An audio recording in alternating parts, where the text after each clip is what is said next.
Good evening. I don't have a fancy intro video like Craig. Welcome to Casual AF, the gaming stream so casual, 99% of the time. I don't turn on a video game. I even turn one off just before we go live.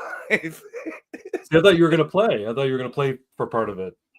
And we don't even talk about video games, but we're going to talk about games tonight for sure. We'll get there. Craig, how are you? Yes, I'm doing well. I'm a little anxious. Heading out. I'm leaving on a jet plane tomorrow. Don't know when I'll be back again. No, I do. I'll be back next Sunday. We're going to Curacao, the wife and I, with another couple. We have these friends that we've known for years. We travel with them every couple of years. We go off and do a resort vacation somewhere nice and warm. Typically, we do it in November. So tomorrow we're flying out bright and early, 9 a.m. from Pearson and flying to Curacao, which is just off the coast of Venezuela. It's about 40 kilometers off the coast of Venezuela. Should be fun. Well, that's lovely. Yeah, should be nice. Yeah, I didn't know you guys were swingers. Good for you. You didn't know we were what? Swingers. Swingers. Yeah, no. Much to my chagrin, we're just traveling with another couple. But it's sort of a running joke that eventually we're gonna have a foursome, but it's never gonna happen. So we're all too tired. I'm too old for a foursome. I can't live that lifestyle. That's a young man's lifestyle. I could have done that when I was in my 20s, but not now. I'm in my 50s now. Nobody wants to see that. No one wants to see a lemon party. Of course they do. There's a whole website. So, have you been to the gym? I guess you must have been prepping a little bit this week if you're going to be away. I went a couple times. I went a couple times this week. Yep. What did I work on? I worked on chest. I worked on back. Worked on arms a bit. I'm still suffering from the breathing thing. I've got an appointment with an allergist when I come back. I have a feeling when I'm down south, when I'm at the resort, they've got a nice gym there. All my symptoms are going to magically go away because most of my symptoms are the result of dust. I never had this allergy before, but something's happened. I think it's probably because of the COVID shot. I now have a very acute dust allergy. It's horrendous. So it causes shortness of breath. It causes postnasal drip, all sorts of nasty stuff. How can you tell you're talking to an old man? Because he's talking about all of his ailments. Yeah, so I have a feeling that once I go to Curacao, all those symptoms are just going to go away, and I'll be able to hit the gym every morning and get a decent workout. So, ocean air really does help clear the sinuses. Yes, there's that too. Yeah, yeah, it's wonderful. Yep. Yeah. But yeah. How about you? How was your fitness journey this week? Yeah, past couple of days, really, really good. I've made a couple of minor tweaks to my routines, chest and back, also like chest day, back day. And man, yeah, did I really, really feel the difference? You know what I mean? Just little, tiny little things, right? Yeah. Like I can't remember which fitness influencer I was watching, but they were showing some old school Arnold stuff, Yep. And Arnold is fucking king, right? Like, and he does this. He would do his bench press, even his incline bench press, with a super wide grip. Yeah, I've seen that too. People are always like, close grip. You got to work close grip, and Arnold's like almost holding the fucking weights at the end of the bar, right? Right. And I tried doing that. I was like, that's fucking fantastic. Like that. The deep stretch that you're getting, like the way you can open up your arms, it's almost like doing a fly. Yeah. And it was really nice. And then with that, you find you get better leverage as well. It's not as hard as doing a close grip. It's because it seems like that at first because your range of motion is shorter at the top. Yeah, you can't get as high because your arms are stretched further out. Yeah. But you open up your chest so much more that if you're pushing hard, it really does feel like, it's good work. It's a good kind of work. We have some hellos. Costin, before we got started. And 6 here in the chat. Good evening. Good evening. Thanks for coming, guys. And yeah, some tweaks to my back exercise. He says 6 says he's publishing his novella tomorrow. I will link y'all when it's up after auto review. Nice. Yes. I was just telling Twin before we started, I've started working on a novel. I've been taking inspiration from you there, 6. I've been working on it. I have the prologue written. I have the chapter laid out. I've been working with AI in forming out the chapter layout. AI likes to blow smoke up your ass whenever you tell it what your plans are, right? So, yeah, the title of this so far, this is the working title, is Steel and Quill, Book 1, The Ogres of Garangalia. So it's a fantasy novel. In the spirit of Fafard and the Grey Mouser, it follows the adventures of a fighter by the name of Soren and a wizard by the name of Quaid. So there you get your Steel and Quill, the alliteration of Steel and Quill. So yeah, so that's how it's going so far. It's all about two people who, two guys in a rough situation, become friends and have to fight for each other's survival in an unfriendly land full of ogres. So yeah, should be good. Love it. And you've also been playing Skyrim. Are you using Skyrim as like a source of inspiration? Like, yeah, you told me you were working a pure mage. You were playing your Skyrim, and I'm like, yeah, you know what? I want to get back into it. So I made a pure mage. Yeah, I've got myself a destruction mage. He's just only like level 3 or level 4, and I'm playing on novice difficulty. So playing pure mage is not that difficult on novice as long as you keep your distance. Like, I've not yet gone up to face the troll, the frost troll that's on the route to the throat of the world. So I have a feeling that might kill me, but I have a couple of fire destruction spells that could do some pretty good damage to him. Trolls are weak to fire. They are, and this is a winter troll, so I'm guessing he's probably even weaker to fire, or frost troll or whatever. Anyway, could be. While you still have to wag me up, yes, I had a day off yesterday because I have all this time that I got to use before the end of the year, and I booked an appointment with a men's health clinic. I wanted to inquire about testosterone replacement therapy. Oh, let me tell you about the experience I had. So basically, men's health clinics, they treat things like, erectile dysfunction and hair loss and things like that. And this guy, he's an MD. He has the little certificate, says he's an MD and everything. And from everything that I've been led to believe, getting prescribed testosterone replacement therapy in Canada is one of those things where there needs to be a medical need for it. Well, apparently not. You go into men's health clinics and says, yeah, I want to put on some muscle. I've been doing it for 2 years, but I don't feel like I'm getting enough muscle. Plus, I'm feeling like I don't have a lot of motivation. I'm feeling kind of fatigued. I'm thinking the TRT might help. He's like, yeah, okay. It's a monthly injection. Monthly injection is $1,500 a year. I apply you with all the syringes. You do it once a week. And yeah, I'm like, what are those side effects? It's like, most people don't have a problem with it. Like, he's not trying to dissuade me at all. All he's asking is, do you smoke? No, I don't. I don't smoke. Do you use drugs? I'm like, I have edibles every now and again. Do you drink? I'm like, very rarely. It's like, yeah, no, you're okay. Let me hear your heart. And he listened to my heart. He's like, yeah, okay, no, everything's fine. Any prostate issues? Any diabetes? Any medications for anything? I'm like, nothing out of the ordinary. And he's like, okay, yeah. So go get a blood test, and then when you come back, we'll get you started. I'm like, all right.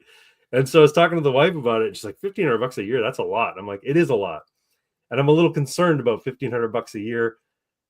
Like, I'm also, he didn't do anything to dissuade me from the side effects. Like, he didn't, couch it in, well, just so you know, there's always risks of side effects for these types of treatments, and like, he didn't give me the whole doctor spiel. He's like, most people don't suffer too much from it. You shouldn't have to worry too much. I'm like, the dude just wants to sell his fucking drugs, man. I don't know. Like, I mean, gynecomastia is the big one. I don't want to grow boobies. Yeah, like, I mean, from what I understand, it's very, very low dose. It's nowhere near what fucking bodybuilders are taking, like, and stuff like that. Yeah, Yeah, Pox but is in the chat. What's up?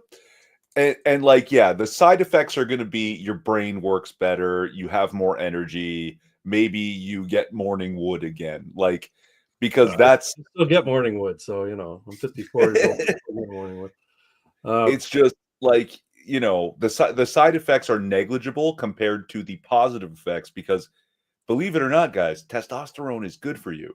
It's the enormous amounts of testosterone that's Right. not good for you. Right. It's like juicing a lot, right? Yeah. Yeah. My here's my thing. If I do low dose, I probably don't have to worry about my hair thinning. I don't have to worry about acne. I don't have to worry about rage. I don't have to worry about but the other thing is I'm like going natural, like the most supplement I'm taking is creatine, which I don't think you even really it's a supplement, sure, but it's not like you're not modifying your body chemistry by adding a bit of But creatine. you haven't turned in your natty cards, don't worry. Yeah, exactly. I'm still a natty if I'm doing creatine. Anyway, I am noticing an improvement. I am noticing muscle growth. It's just not happening with the speed that I want it to. So I'm like, am I just looking for a shortcut? And if I'm just looking for a shortcut, don't risk it. Because I could really just buckle down and get my fucking diet in shape. And I could really just buckle down and lift more regularly, stick to a routine, all the things that I know I should be doing. Instead All of the like, things I keep telling you. yeah. Yeah, exactly. I just need to do it in earnest, so to speak, as opposed to just say, fuck, give me the drugs. So I think I'm going to pass. I think I'm not even going to bother getting the blood test. I know where my T levels are. They're in the range for a man my age and height and weight. They're just in the lower end of that range. And I'm like, well, I wish I could produce more on my own. You know what? I was watching Mike Israel today, and he was talking about the difference between SARMs and the difference between testosterone or steroids, anabolic steroids. And he's saying the SARMs, the benefit's just not there because you still get the side. If you want to get, they don't give enough muscle growth unless you take them in large enough quantities. And if you take them in large enough quantities, you're going to get the side effects you would if you just took TRT or you just took anabolic steroids. He says, what we're really looking for is the myostatin inhibitors. He's like, and that's already happening in like the food industry. You see dogs with myostatin inhibitors, myostatin inhibitor blockers, or myostatin blockers. You see cows with myostatin blockers, or these huge muscular cows. They're going to make them available for human consumption for the purposes of building muscle. That's going to happen at some point. So, yeah.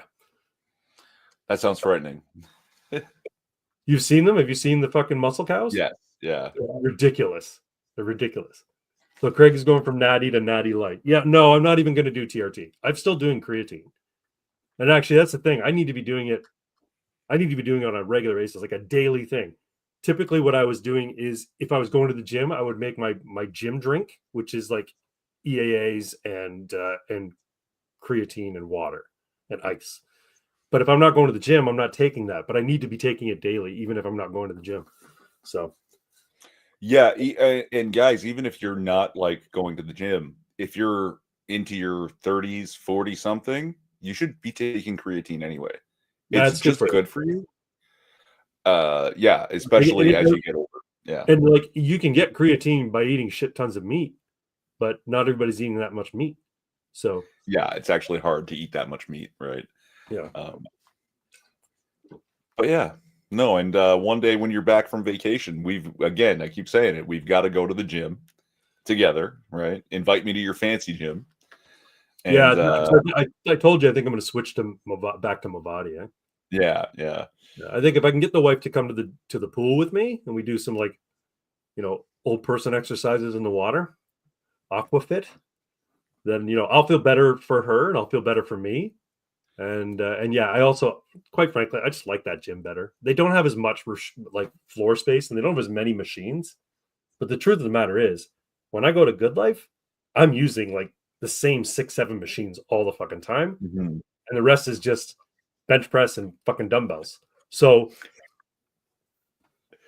yesterday, it was back bicep day, and I realized I can do my entire workout right here at this one cable. Yeah. All the exercises I had planned, I was like, I don't need to leave this place. This is great. And I keep thinking, like, you could technically do all of your workout, like hit all of your major muscle groups with dumbbells. You get yourself a pair of Yeah. 20-pound dumbbells. Like, you go to fucking Play It Again Sports and buy some used 20-pound dumbbells.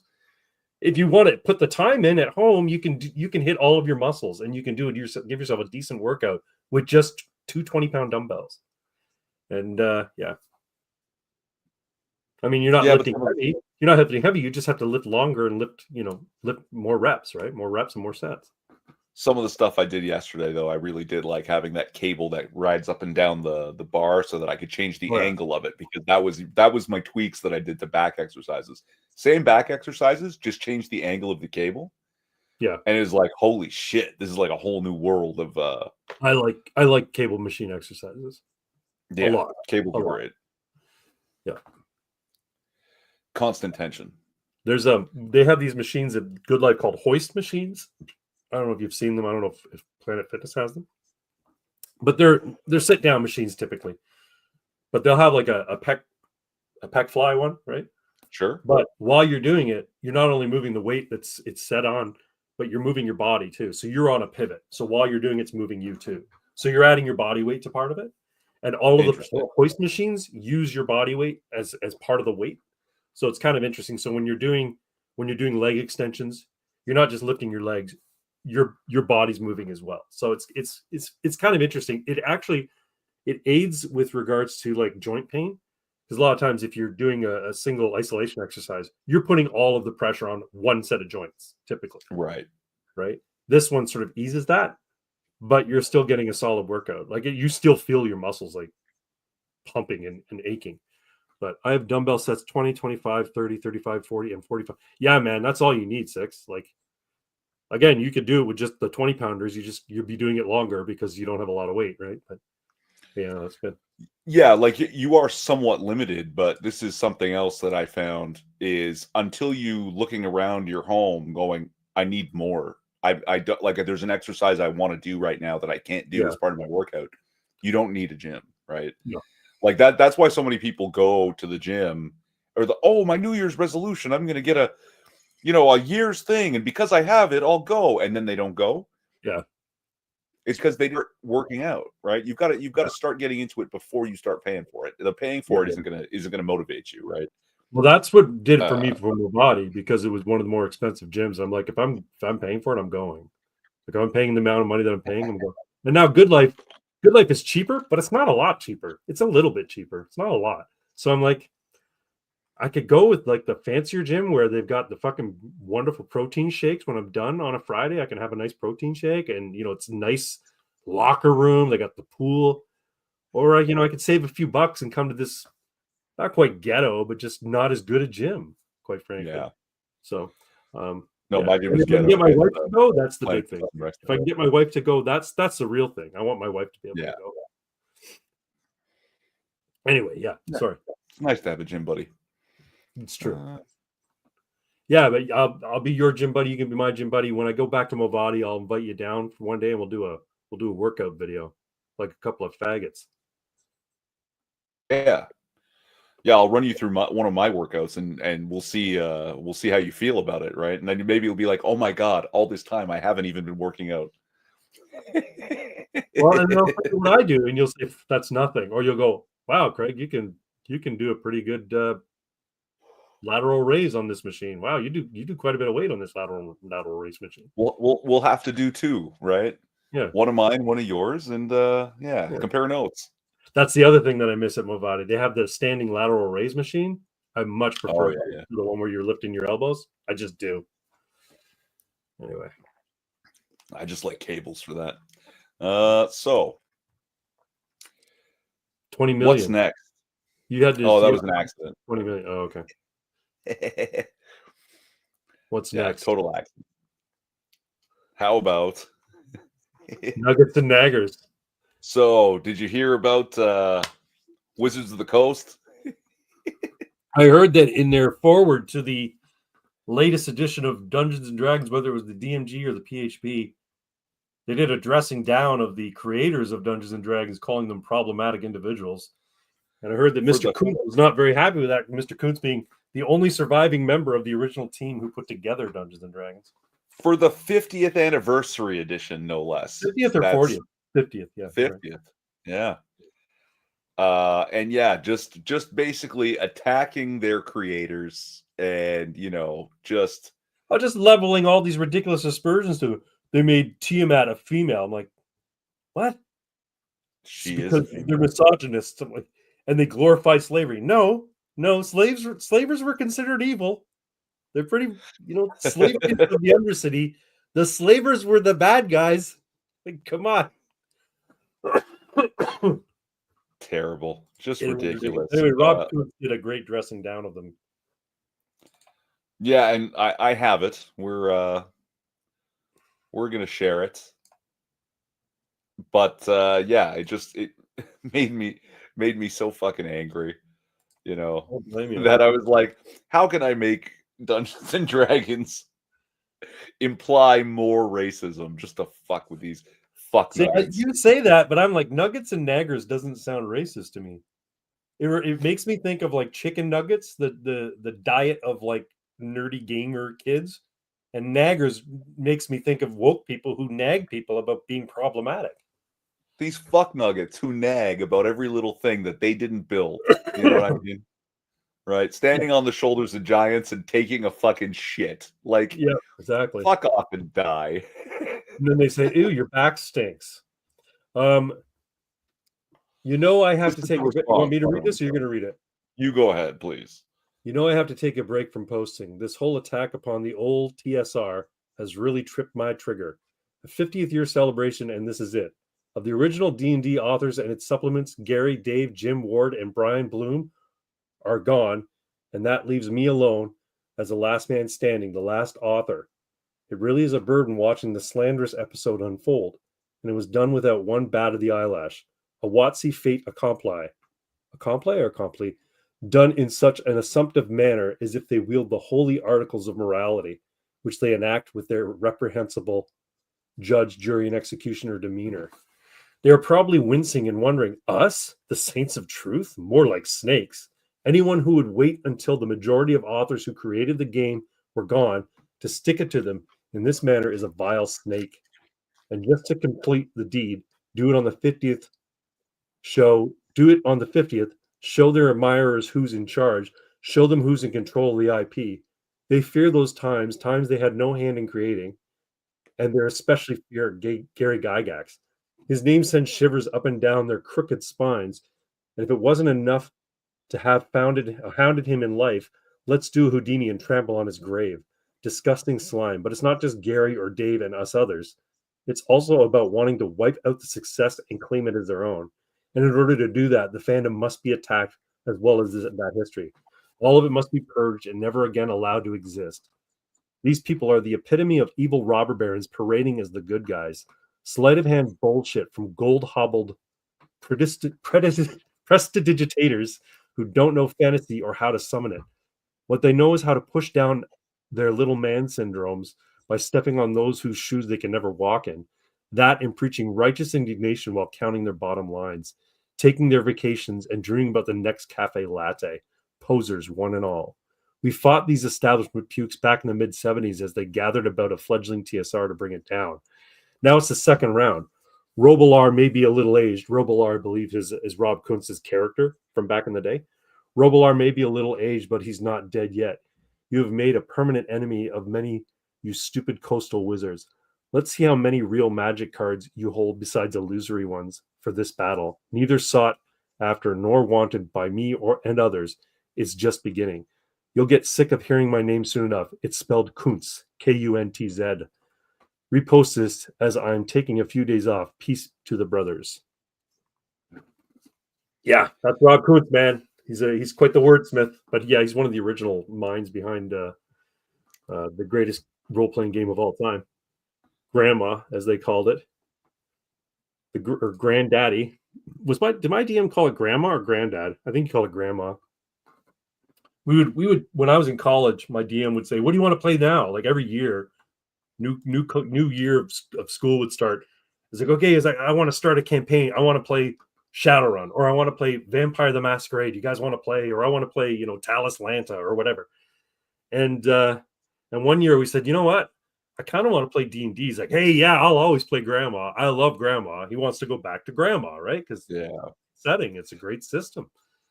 But yeah, I have no interest at all in doing the new 2024 edition at all. I'm happy with my Grognard fucking Deathbringer. And I'll play old school essentials. I'll play Castles and Crusades. I'll play any of the OSR clones that are out there before I'll play any of the new shit.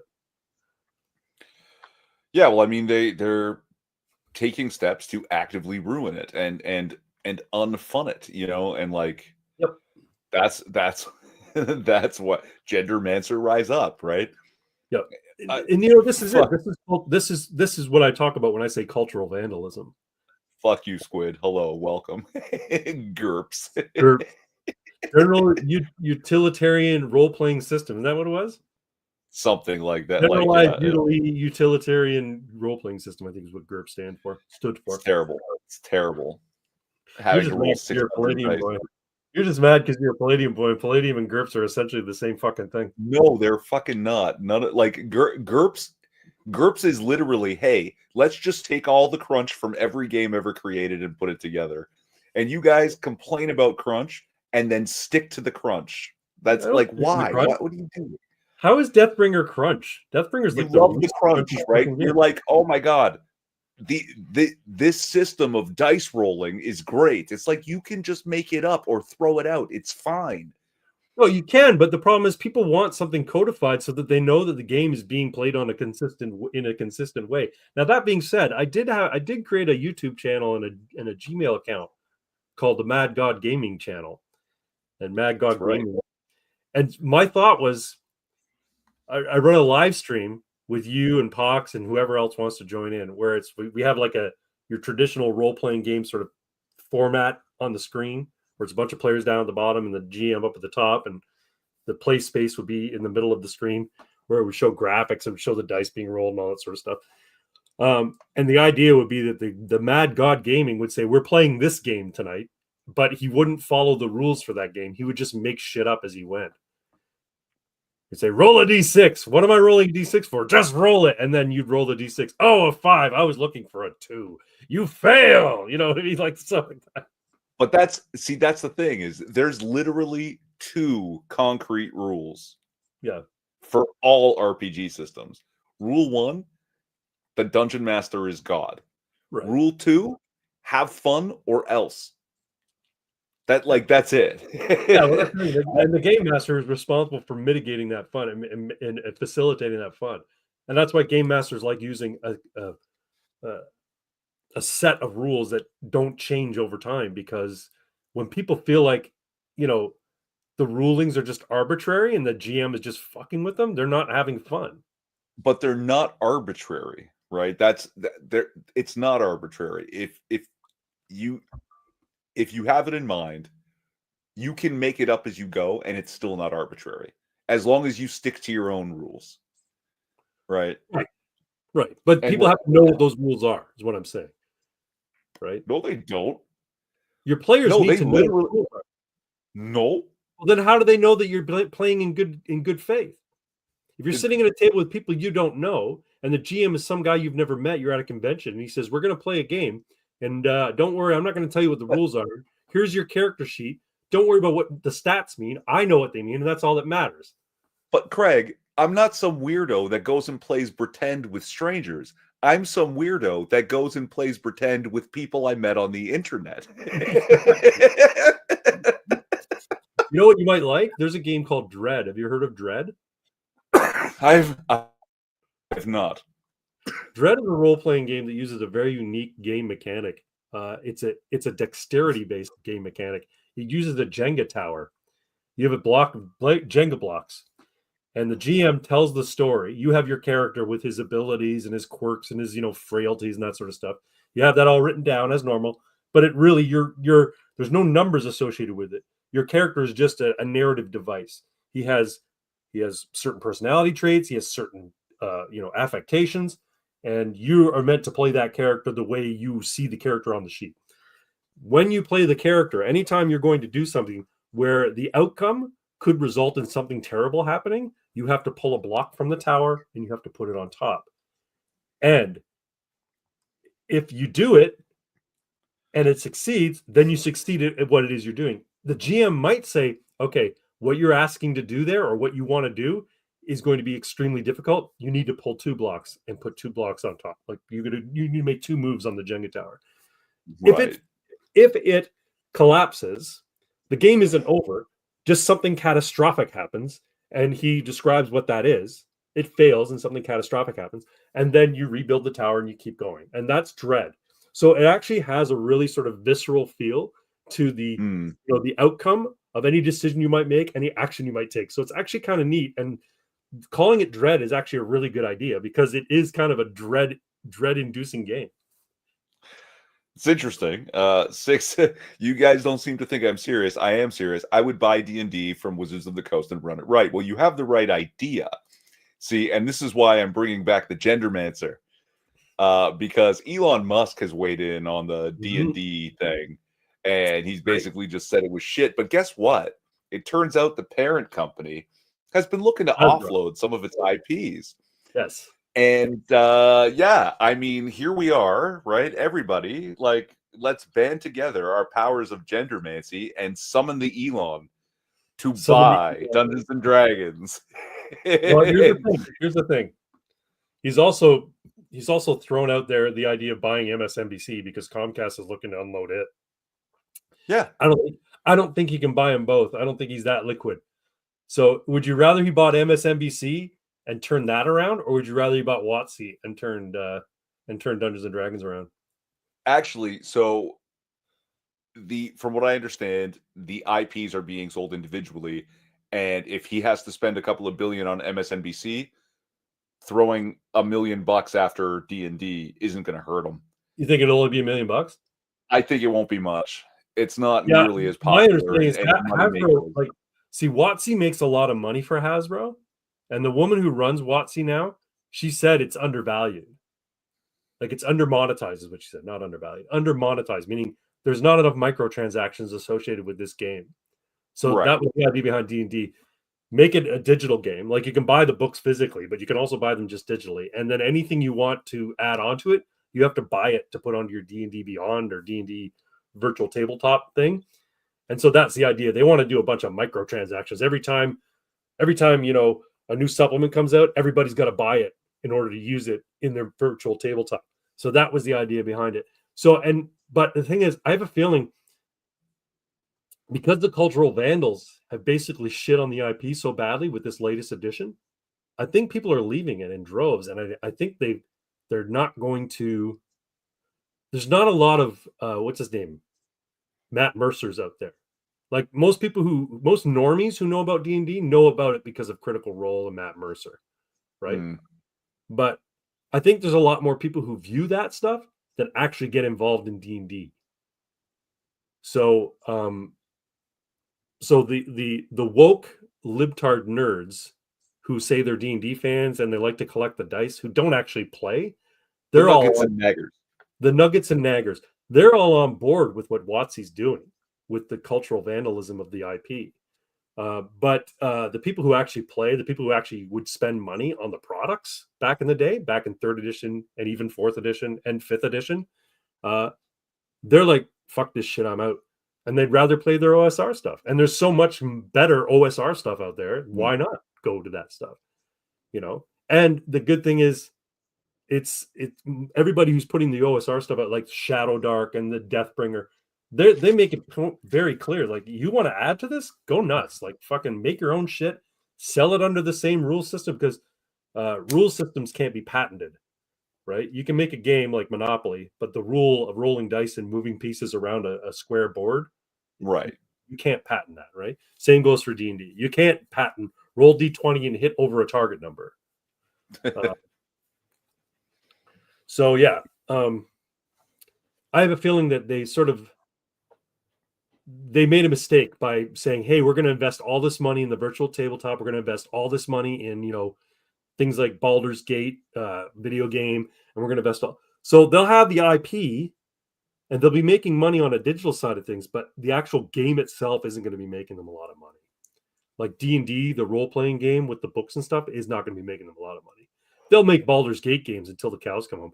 But if they're smart and they want to unload it, and somebody comes to them and say, hey, look, the tabletop RPG portion of this game, we want to buy the rights to it. And you can keep the rights to, you know, Baldur's Gate, the Forgotten Realms, all the shit you want to make in terms of, you know, fiction and online video games. You can have that. We don't care. We just want to carve this little piece out. And I think Musk could probably do that. Say, yeah, we'll buy Dungeons and Dragons. Let them keep their magic.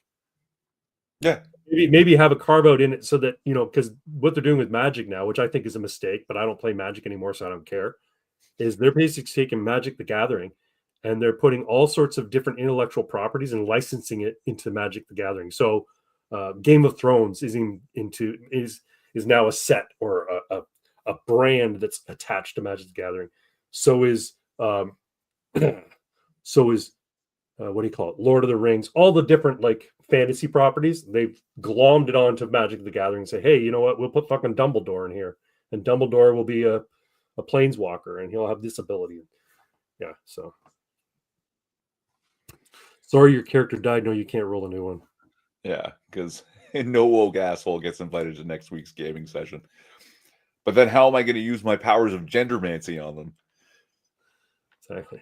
I love it. I love the gendermancer. Your pronouns are Z-Zer. No, I'm a he, him. No, you're a Z-Zer.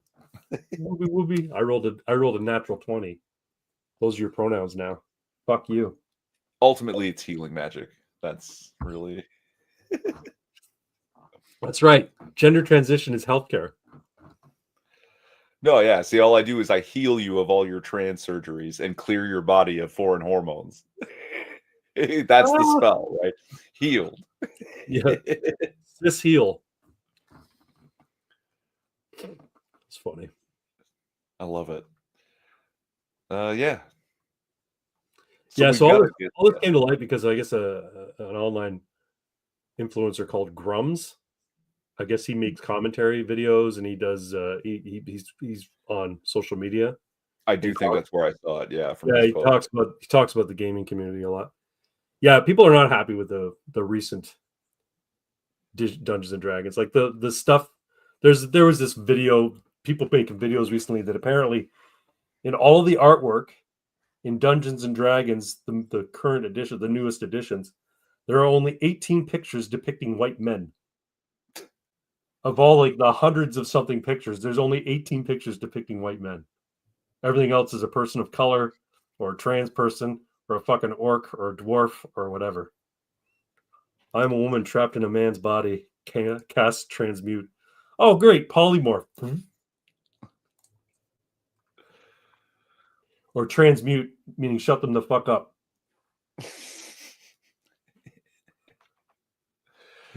Transmute. Trans people can't speak anymore. That's a good one. We should write that down for gendermancy. There you go. Does not change an object into another object. Instead, causes trans people to be forever silent. Ugh. Fucking something like binarial. Anyone who's like who thinks themselves on the spectrum is just like teleported about 500 miles away randomly. It's just gone. Binary only in this area. Twink Maestro feels they their skin burning and opens they their eyes to see their pink hair turning back to brown.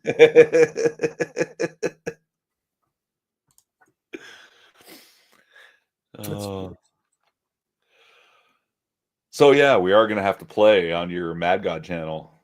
That would be fun. I think it would be fun because there's so many games. Like I have this habit of I'll see something on Kickstarter, or I'll see something on YouTube. Like there's a guy called Questing Beast who does game reviews, and I go, "This is such and such game," and I'm like, "That looks really cool. I like the art," and I'll just fucking go and buy it. Probably never gonna play it, but I'll buy it anyway. So I'm like, yeah, 1 week it'll be Shadow Dark, another week it'll be fucking Shadow Run, another week it'll be Kids on Bikes. Week after that, it might be Morkborg. Who knows? And then the Mad God who runs the game, will just make shit up as he goes along. He'll have a vague understanding of the rules, but they won't really matter. He'll just do whatever the fuck he wants. Kind of like that. Whose line is it anyway? Yeah. Everything's made up. The points don't matter. That's right. Yeah. All made up, and the points don't matter. Yeah. And look how much fun they have, right? Oh, Like, have a great time. As long as you're consistent, right? Prismatic spray. Target must roll saving throw or take 2d4 gender identity damage. I'll damage your identity.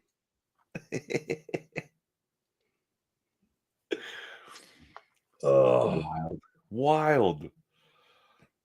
And I'm getting my my Silverback Riffs core book soon. So you've ordered a new one? Is that the idea? Someone ordered it for me. They found one. Yeah. And nice. It's not a new one. It's a used one. Oh, my sister. Right? Oh, okay. I thought it was like a fan. No. We went digging for our commenters. My birthday and Christmas are coming, so we we went digging for it. I was like, oh, I don't think you'll find it. It's very old. It was very limited, and it's not going to be. If you do find it, it could be super expensive. There's a used online bookstore she found it at. Yeah, not expensive at all. That's cool. Yeah. I found out that Teenage Mutant Ninja Turtles and Other Strangeness, the reprint that's coming out. Oh, that's right. It's coming out. It's probably going to be coming out in the new year, probably January, February. Okay. Well, it's quite late. Like originally they wanted it out by September. It's now not going to be until like the new year. But I'm cool with that. As long as I get it, I don't give a fuck. Yeah. Another great Palladium system. So see, like that one, the fun of it is the mutating an animal. Yeah. And having a system for mutating animals is very, very cool, right? And I told you about the characters I made for it, didn't I? A long time ago. I don't know. We sat down and made roughly fleshed out your pig mage. Yeah, Hamdolf. Porcodillo and Hamdolf and the bat, Pox's character. Yeah. The characters I made was the Bushido beavers of Banff, Alberta. They're a bunch of fucking samurai beavers. And they were just beavers. They had the tails and everything, but they didn't wear like big old samurai armor. They just wore gi pants, and they carried fucking swords. And they had their hair like tied in the knot, kind of thing. The Bushido beavers of Banff, Alberta.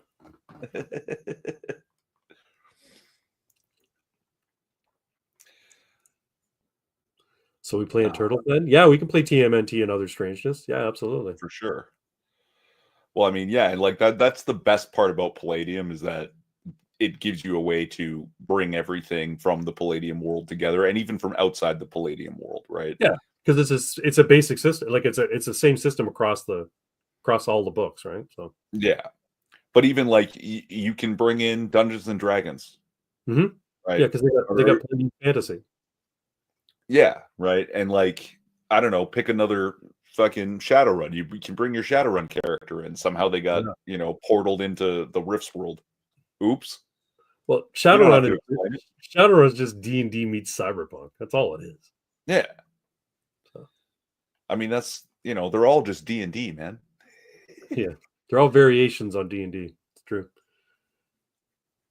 It's just make-believe. That's right. That's right. You guys playing Harry Potter? What a bunch of losers. Playing Lord of the Rings.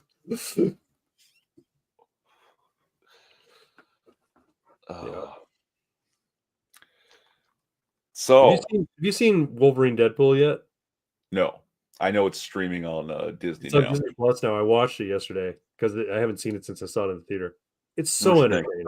It's so entertaining. I've seen it before, but it's here's the thing. I'm not going to say it's a great movie, but god damn it, it's fun. It's a fun movie to watch. I still think the first one's the best one, but I like the second one almost as much. And this one, it hits all the marks. Fractured Butthole. I remember that. Yeah, that was the South Park. That was that game, right? The Cypher system's good too. I played the Cypher system. I have it actually. Systems. Come on, guys. I like narrative systems. That's why I like Fate. Fate's a good system because Fate doesn't use a lot of numbers. It uses those plus minus dice. And you could set up targets, but essentially what it comes down to is the GM's going to go, you know what? That's going to be tricky. I want at least 2+ results on that. So you're going to roll those 4 dice. I want 2+ results. It should amount to at least 2+ results for you to succeed at that. And that's it. Like, Fate's a good one. And it's cool because, I mean, it uses these Fate tokens or these luck tokens, whatever. You don't really need the luck tokens. Like the idea of adding tokens and giving people the ability to, you know, improve their rolls or whatever, or improve their chances on any given action they might do. I think that should all be narrative based. If what you're describing is cool, the GM just goes, okay, that's cool. I'll give you advantage on that roll. I like what you described there. You swinging from a chandelier with your fucking knife in your teeth, and then you land on the guy's shoulders and stab him in the head 3 times. That sounds awesome. Okay, you have advantage just because of the way you described that. Roll. Oh, it was a shitty roll? Roll again. Okay, your better roll is the roll you got.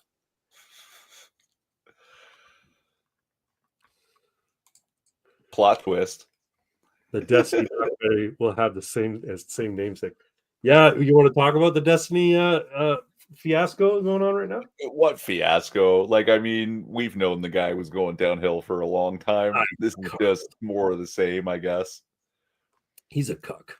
Talking to some chick on the internet about how much he loves sucking dicks.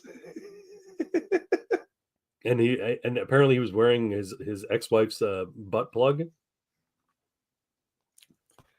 Who just sits with a butt plug in their ass? I don't understand that. Like, I can understand using it as part of like play, like sex play, but who just fucking puts one in there and just sits there with one in their ass? Why? What's the point? Read the leaks live. They are so foul. Well, I only saw the 2 that you shared. Is there more? There's got to be more. Nick Fuentes loves Destiny. Nick Fuentes is isn't he a white supremacist or white nationalist? Sure. I thought he's an ethno-nationalist, I should say. He wants America to be for European stock Americans. That's my understanding. Destiny's a manlet. Yeah.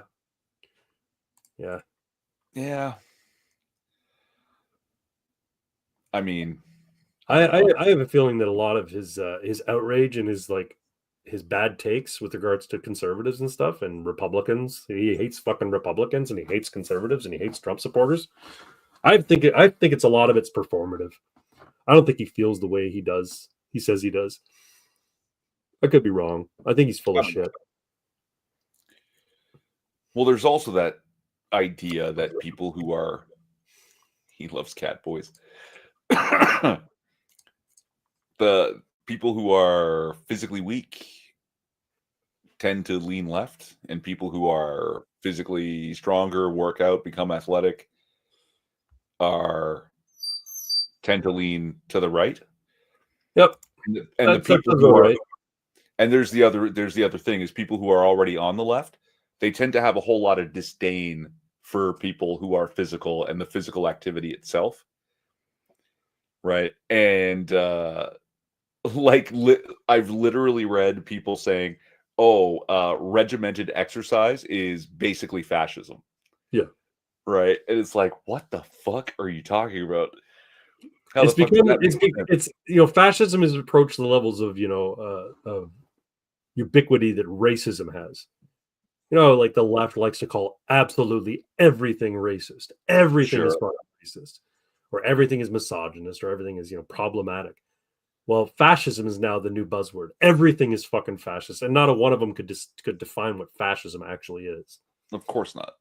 Okay, so Pox has shared with me something. I want to put this to you. Here's my theory. At some point in everyone's life, they come to the realization that the world is not a safe place to be, and that things aren't unfolding in necessarily a positive manner. And then everybody comes to this realization, and they can take one of 2 paths. They can hope and pray that Big Daddy government is going to save them and make everything all right. and so they'll put all of their faith in the authority of man and the ability of a higher power in government to set things right and make things good. And then another segment of the population will go, fuck, things aren't as good as I thought they were, and things are going, aren't going in a positive direction. I better do something about that to make sure I'm prepared for when that shit happens. And that means I'm going to get into shape. I'm going to start eating right. I'm going to start storing food. I'm going to maybe get some guns, and I'm going to start becoming more self-reliant and make sure that I'm aware of how things are progressing, what direction they're going, and be mindful of what's going to happen next. And all the while, I'll make political decisions that can maybe turn that around. But yeah, that's what I think happens. People wake up and realize that the world's not not necessarily a great place, and Sure. and they need to course correct something, and so they either course correct themselves or they course correct their beliefs to deify a state. See, the thing is, the people who go that direction think that there is going to be someone who comes to save them. Yeah, that's it. That's it. And the people who go the other direction, I'm going to be the only one to save myself. There are no heroes. There's just us. That's the conclusion you end up drawing, right? Squid said it right. You can grow up, or you can try to go back to a time where mommy and daddy took care of you. Well, and this is the problem with the growth of government and the new neoliberal economic world order that we live in. The idea, like Canada's biggest mistake, and I know he's heralded as a hero, Tommy Douglas. You know who Tommy Douglas is, right? Yeah. He's the guy he's the guy who basically spearheaded the socialized medical system that we have here in Canada. When he did that, and people started to rely on the government taking care of them for their, their health and that sort of thing, is when people basically said, I don't have to worry about a goddamn thing. The government's going to take care of me. And they basically ceded so much control over their lives, so much of their safety and their well-being to a higher power that is, idiots in fucking Ottawa, that they've lost any ability to actually fend for themselves. And they get mad at people who say the government is too big, or the government needs to be reined in, or the government needs to be, brought down because they're corrupt, or because they're not fit for purpose. They get mad at those people because they're like, no, I like the fact that I'm not an American. And this is the other thing about Canada. Our identity exists only as a counter to being American. Position of being American. Well, at least I'm not American. Yeah, you are. You're a North American. You live in the shittier part of America with the worst weather and the worst government. Puck shared a couple of these Destiny things. Should we read them? Yeah, just before we get into it, though, there was I had this thought that part of the reason that those people on that side absolutely hate physical fitness and people who are physically fit is because when they want the government to save them, they think the government's going to do a Robin Hood, and it's going to steal from the bad guys and disperse that to the good guys as they see themselves. But your physical fitness, while they can take it from you, they can lock you up and starve you and chain you down so your muscles atrophy and you start to to degrade and become weak. They can't redistribute it. They can't spread that among themselves, right? As much as they take it from you, they can never have it.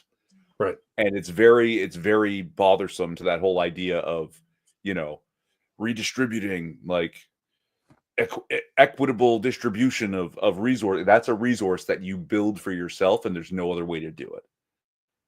Yeah, I'd agree with that.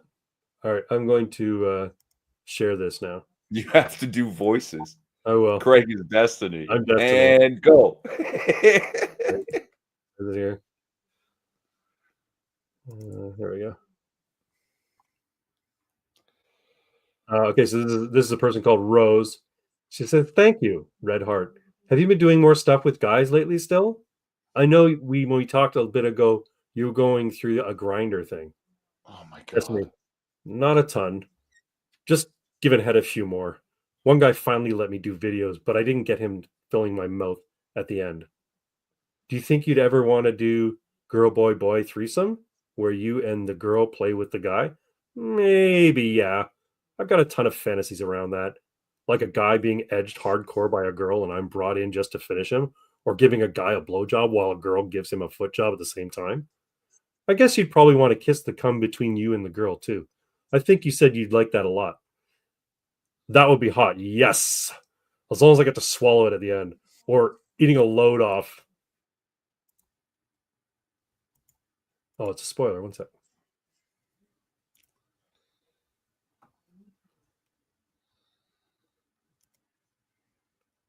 Fuck, I wish you could swallow this load while I kiss your feet. What the fuck? Listen, please, while I hold your load in my mouth. Make out with me after? You want to taste your cum on my tongue? Yes, lean over and feed me after you suck me dry. Oh. Fuck, have you ever worn a plug before? Butt plug? If so, yes, I wear one at least a couple times a week while I'm out. Why the fuck would you do that? Also, why don't you invite me to your Minecraft server? I've been using one the past 2 days, and oh my god, it's intense. And you can join if you want. I thought you were not into butt stuff, so I'm surprised. Yeah, I'm not normally, I guess, but I wanted to try. Do you like it? Yeah, it's so intense. Damn. We can get matching ones. And I guess that's supposed to be a smiley with the X for eyes. Oof. Okay, deal. Did anything specific happen that made you want to try the plug? Was just home masturbating, thinking about sucking on a guy, and I decided to try it. Where did you get it from? Apparently, it was his ex-wife's. Have you ever had your butt eaten? Just once by a gay dude. Did you like it? It was good only because he was super, super into it. I didn't really want to, but he begged me for like 10 minutes until I let him. I feel like you're on a gay preference lately. Hee hee. I just super love sucking dick. When I haven't for a while, I get needy. Ha ha ha ha. The Destiny Pedophilia combination could be hours long. There's a clip where he fucking admits he abused an 8-year-old boy by coercing him into showing him his genitals on camera. What? What? I did not know that. There is also a non-zero chance Destiny has worn a butt plug on national television. Probably. Is that the Piers Morgan show? Maybe. Probably. He does that like meth like jaw grind thing. I think he's on Jesus meth half the time too. Wow. Wow. It's like gay March of the Penguins. Fucking Destiny, man. What a piece of garbage. How are we supposed to transition into Trudeau was at the Taylor Swift concert while all the riots were going down in Montreal now? Like, what the fuck? That's almost equally as gay. Did you see he snapped a photo with some other Swiftie who was there? Did you see all his friendship bracelets? No. He had an arm full of fucking friendship bracelets. He doesn't have any friends. No.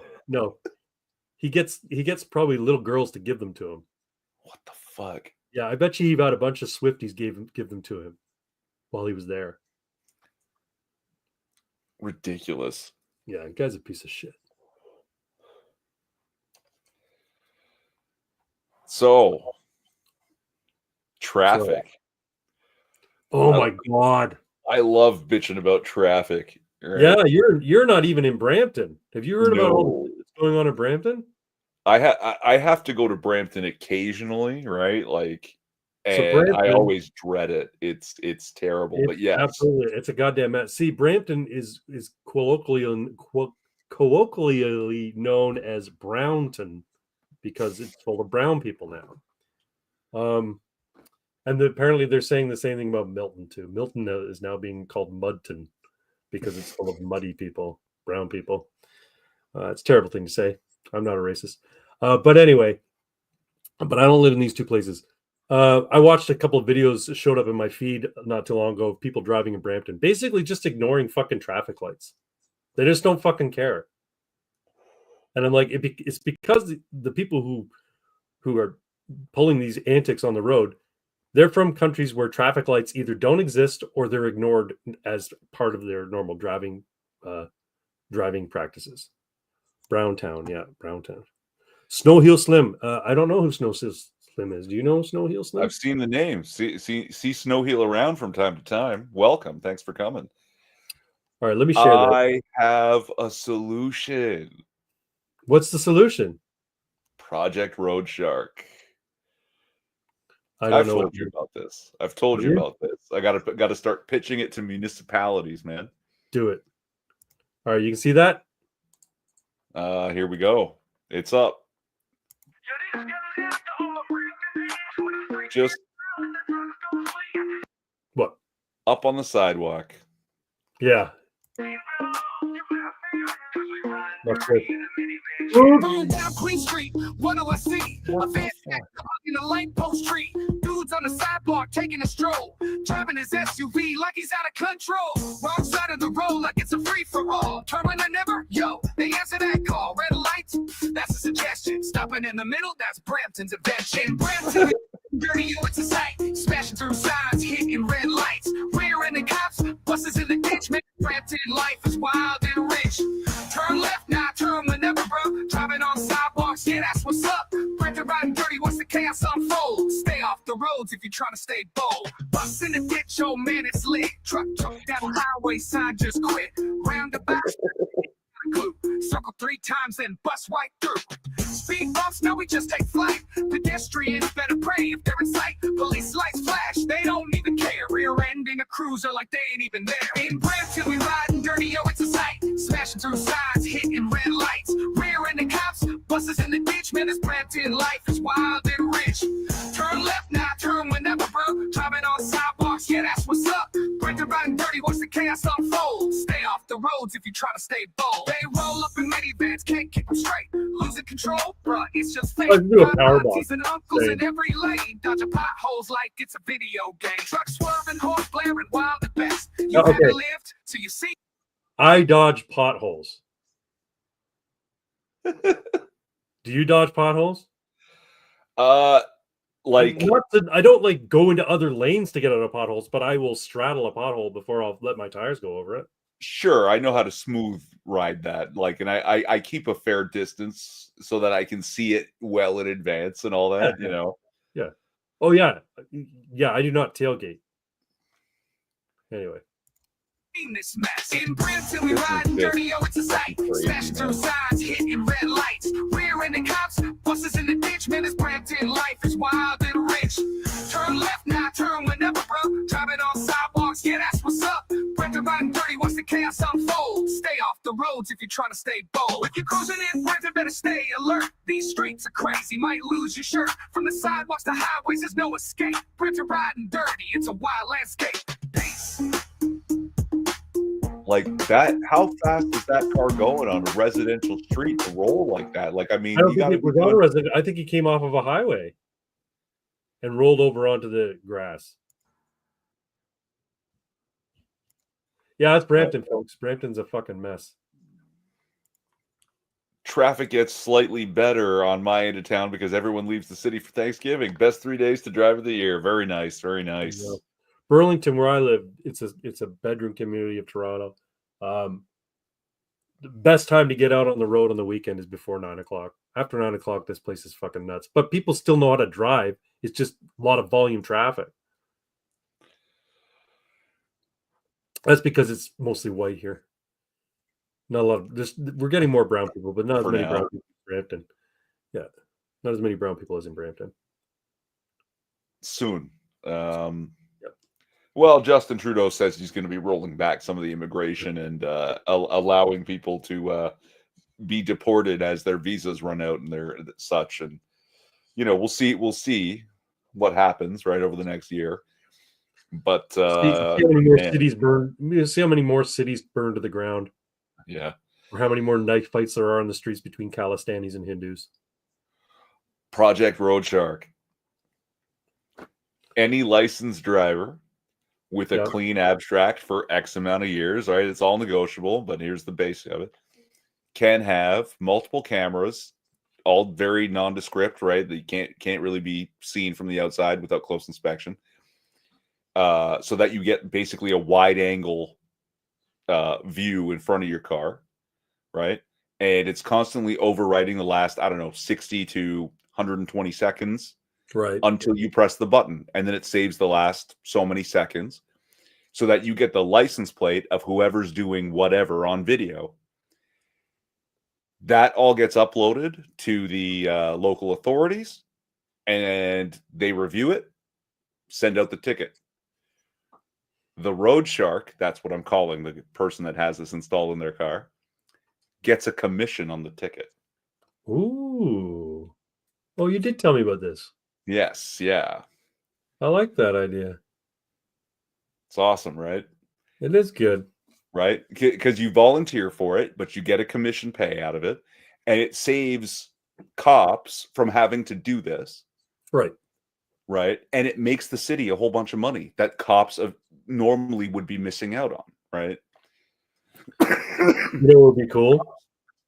Because I could see it having, you know what, you're going to have this system installed in your vehicle, and you're not even going to have to think about it. It's going to be all done by AI. AI will catch all the infringements and upload it automatically, and it'll do the recording thing like you said, and it'll upload. You don't have to press a button. It'll upload it automatically, and the owner of the car that has this system on there, will get the commission. And it'll go directly towards your insurance premiums, or it'll go directly into your fucking bank account, whatever you want. Yeah, I can see that happening. Yeah, make it part of the insurance program that we have, because we have mandatory insurance in Canada. You have to have driver's insurance.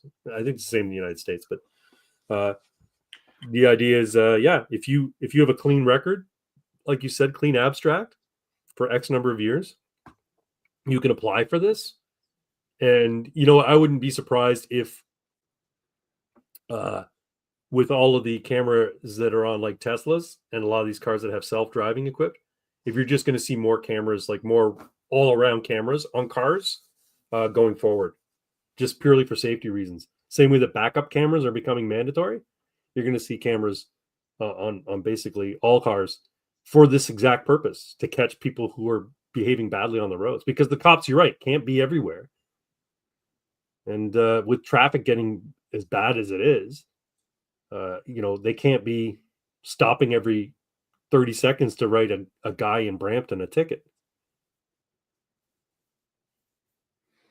Yeah, like just today, I did some driving. I was out on the QEW. It's a big old highway. You know what I mean? Yep. Actually drove past your neighborhood. Oh, did you? You popped in. Yeah, I was home. Sorry, I just Okay. long drive, a lot to do. Didn't want to get caught in the traffic, right? Good, yeah. And there's always some slow down areas on this trip between Toronto and Hamilton, right? Mm-hmm. And it's slowing down, and the guy in the lane to the left of me, the far left lane, decides he doesn't want to slow down, so he just drives onto the fucking shoulder and just keeps fucking going. It's like, what the fuck you even doing? Like, what? Like, for nothing, for what? That's a moving violation. You'd lose points and get a ticket for that. Absolutely. Oh yeah. Like you're literally outside the boundaries of what is legally the road. Yeah. And you only go on the shoulder for emergency purposes, and it being too slow is not an emergency. So yeah. And like with a road shark system, right? I do like the idea though that it's not AI controlled, because then just anyone can have it, and even if they don't know what the fuck they're doing, they're getting a commission. No. You have to be a volunteer, and you have to know what you're doing, because if you send in so many videos in a short time that the authorities decree this is not a ticketable offense, they revoke your road shark status. Where if the AI is doing it for you, no, then you know what I mean? The mistake is always on the AI. Fair enough. Right. I don't like that. I don't like that at all. It's got to be people who know what they're doing and have it, and they're watching all the traffic, right? So for your system, the road shark system, I totally agree. But I think what will ultimately happen, because I can see that being implemented, where it's a volunteer system, it's only open to people who apply for it, it's only open to people who have clean driving records, yada yada yada. But I have a feeling that all around cameras and camera monitoring systems on cars are going to be, because cars are they're getting that much more expensive, they're becoming that much more technologically advanced. they're going to be ubiquitous. Every car is going to have a bunch of all-around cameras on them. So eventually, cops are just going to make it so that all that information is going to be uploaded. Like, when the AI detects violations, it's going to be uploaded to their servers, and they're going to issue tickets based on it. You probably won't get commission at that point because everybody's going to be involved. But in the interim, the road shark system, absolutely, yeah. The problem is that's way too much information, and then you won't have a human person able to review the footage. Right? Well, I think it'll have to be. Well, you're right. Unless there's some sort of vetting process for each bit of like data that comes in and gets sort of like, it doesn't get ticketed until somebody looks at the footage and goes, oh yeah, that's a moving violation. Ticket. See, but if all cars everywhere have all cameras on them, that's way too much data to sift through, and you end up having a bank of people that are constantly doing it instead of, like, you can reduce the number and have the number of people you're paying to review footage and increase the accuracy with a road shark system. Well, you can also do it with ever more sophisticated AI. So you have a blanket AI system that collects the data, uploads it, and then you have a second AI system that reviews it and goes, okay, there were four pieces of footage that were uploaded from cars in this vicinity, at this intersection, at this time, that detected a moving violation. This secondary AI reviews it in more detail and compares it against what qualifies as a moving violation, and then that gets sent off to a live person who goes, yes, that's legit, or I need more information, or I'm going to go conduct an interview, or whatever, or just okay, fuck it, issue a ticket. You're ruining the road shark system. This is the idea of citizens taking it upon themselves. I like the road shark system. I like the road shark system. I think it's a good idea. I just have a feeling that ultimately will be replaced by AI doing it. After nearly 7 years, I will be getting a haircut next month. Jesus, you've been growing your hair for 7 years? What's the occasion? Why are you getting a haircut? Because he's looking at my hair and how I've gone all fucking Giorgio. It's like, holy shit. I just got one yesterday because I'm going on a trip. And the wife says, you going to get a haircut before we go on our trip? I'm like, yeah, I'll get a haircut. Tsoukalos. That's his name. Giorgio Tsoukalos. I'm not saying it's aliens. But it's aliens. Is such a thing even possible? Hate letting it drive around. So it's just, excuse me. So it's just a matter of convenience then, yeah? Oh, I actually... you don't have a wedding to go to or a court appearance. You're like, fuck, it's getting annoying. I got to cut it. I developed a trick for drying long hair. So that way it doesn't take hours, right? Which you've got to separate it into small parts and use your towel to like grab it and like wring it down. And you do that a few times, right? Maybe it doesn't take that long, but then you brush it all back and you put on like a baseball cap or a toque or something. Yeah. For 15 minutes. And the heat from your scalp heats the roots. Yep. And then you take it off. It's got no more than 15 minutes. And then you brush it out again.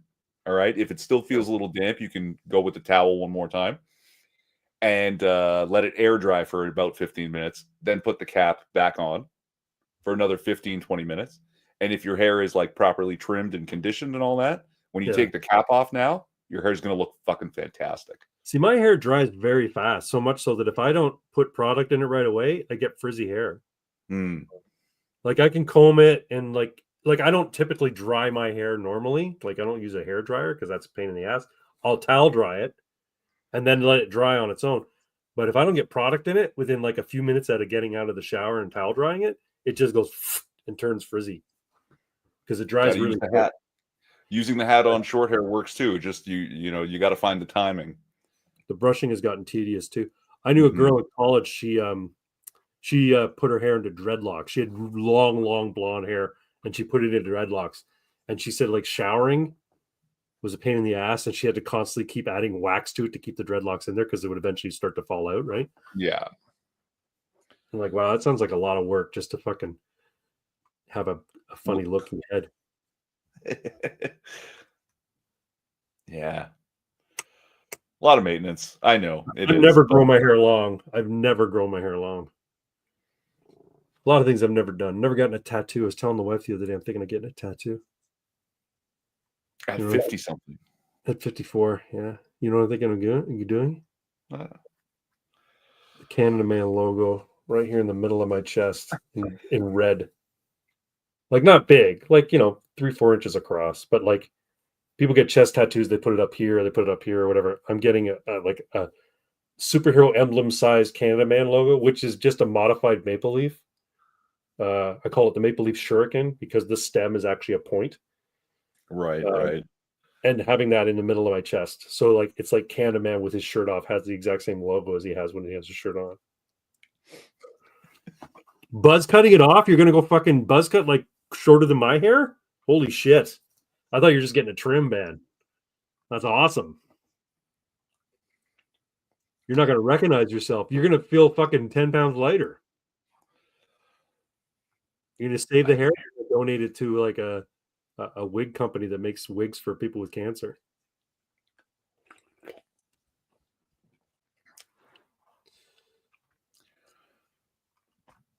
I knew a guy in college, Kevin Boyle, ended up working at LucasArts as an animator. Nice. When he was in second year, he had his hair. It was long blonde hair, and one of the guys, because it was all like nerds who were into comic books and cartoons and shit. One of the guys had an annual Halloween party that was always superhero themed, and so one year he went as Thor with the long blonde hair, and he had the fucking helmet, and he had the hammer and shit. And then he had a receding hairline, and it was gradually getting more and more noticeable. Even though he had like really long blonde hair, his hairline was clearly receding. So he shaved his head. He just shaved it completely. And then next year he went to the same party as Lex Luthor. So nice. Yeah, he had a ring with like a little kryptonite stone on it, and I'm like, oh man, that's awesome. Lovely. Well done. Well played, sir. Exactly. Yeah, he had no qualms about it. He's like, fuck, it's just hair. I don't care. So, nice guy, Kevin Boyle. I don't know where he landed. I think he might. You know what's great? What? The topics this week. It was like Dungeons and Dragons, Destiny's a fag. Here's some car crashes and mansions. You know what it wasn't? What? It wasn't, oh my God, the filthy leftists are taking over. Because it's like, they're not. They lost. That's right. We're winning. We're winning. Things The culture war. We're winning the culture war. Things are changing in our favor. And it's so refreshing. I mentioned that. So, my feminist friend who I run a D&D game for, right? Yeah. So we're at odds in terms of the culture war stuff. And whenever we get into an argument about something where, I know she takes position A and I'm going to take position B, we always smooth it out so that it doesn't ruin our time, because our spouses have no interest in talking about this shit. So last time I finished with, it must suck losing the culture war, huh? She's like, we're not losing. I'm like, you really are. You're really well, I'm sorry, but you are. No, we're not. I'm like, okay. You say so.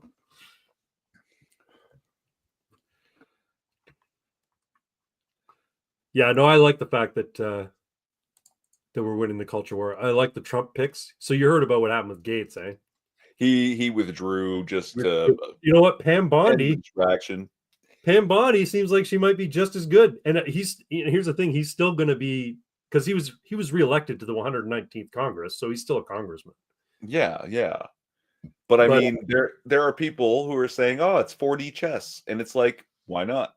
Could be art of the deal, right? But no, apparently she's quite the accomplished prosecutor. She was a DA. She was the what do you call it? Attorney General for Florida. What, the first female Attorney General for Florida, from what I understand. Yeah. How is this misogyny working out? So he puts in place the first female chief of staff, first female Attorney General. Or actually, no, I don't think she is the first female Attorney General, is she?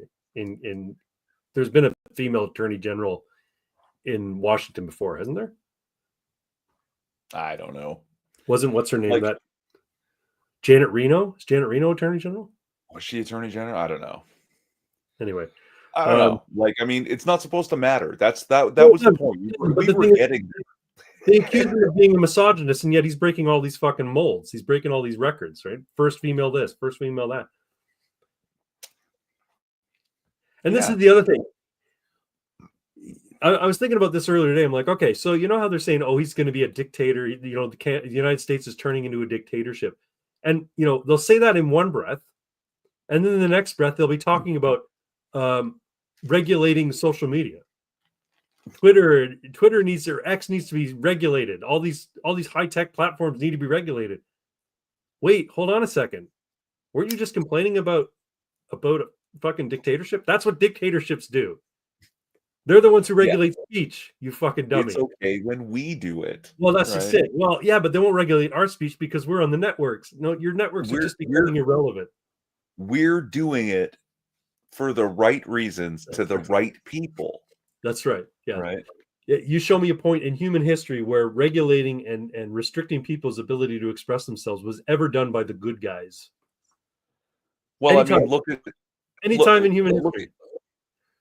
Look at the UK going after the kulaks, right?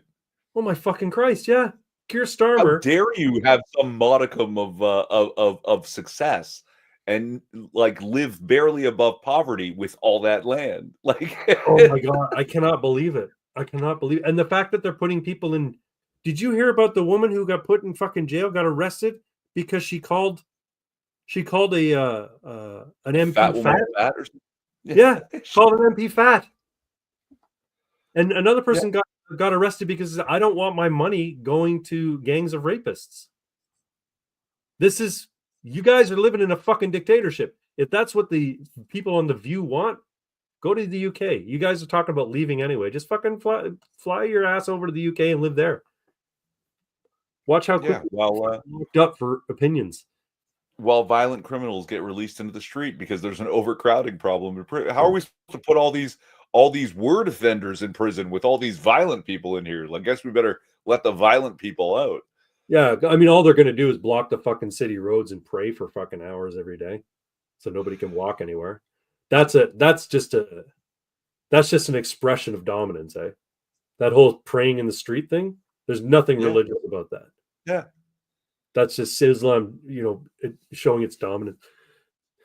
Twinkmeister rolls poorly and screams as giant tattoo depicted Lord Donaldus Trumpius appears on them's chest.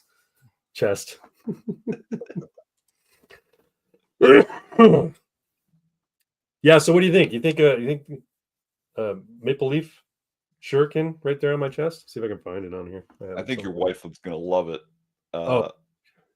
She's like, really? I'm like, yeah, I'm really. She's like, you're sure? And I'm like, yeah, why not? She's like, in the middle of your chest, you know you're going to get older and it's going to get all droopy and it's going to look faded and stuff. I'm like, yeah, then you get it touched up. I was just thinking as a first, the center chest is a little prominent. But nobody's only going to see, the only people are going to see it are the people who, when I have my shirt off. True. Like your wife. Right. Or at least if you put it like, on the bicep or shoulder off to the side there, when you're facing her, she doesn't have to look at it. She's going to love it. See if I can find a picture here. Let me just search. Maple Leaf shuriken, I think I call it. I really love that you guys are engaging with the poll too. This is great. You put a poll up? Yeah.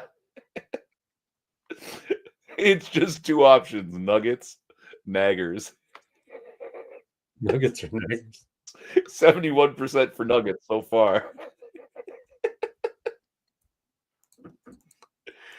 Awesome. Oh man. Yeah, so should we start inventing a whole new role-playing game that's based entirely on racism and misogyny? Yeah, we did. It's called El Camino. That's right. Where the hell are you? I know I have it. What the fuck did I do with it?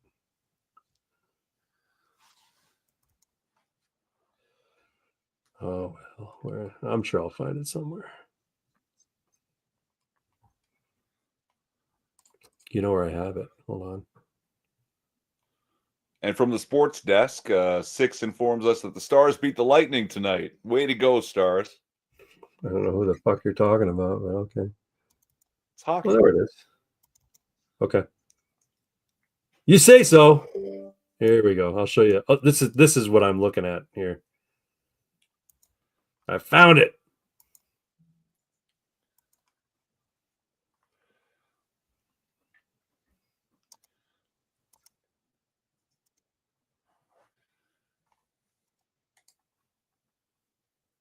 Oh yeah. See? Now it's throwable. Yeah. That's the Maple Leaf Shuriken. That's what it's called. That's Canada Man's logo. Right in the middle of my chest, about 4 inches across. I think that's a good size. I still think that works better on a shoulder. Well, you know what? Maybe I I'll don't know. maybe I'll put it on my chest, and then also on the middle of my back, and then on each shoulder as well, just like Canada Man.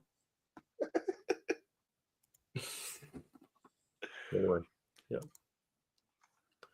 Yeah, no, I told the wife, no, I gotta have my logo. That's Canada Man's logo. So when I take my shirt off, people know I'm Canada Man.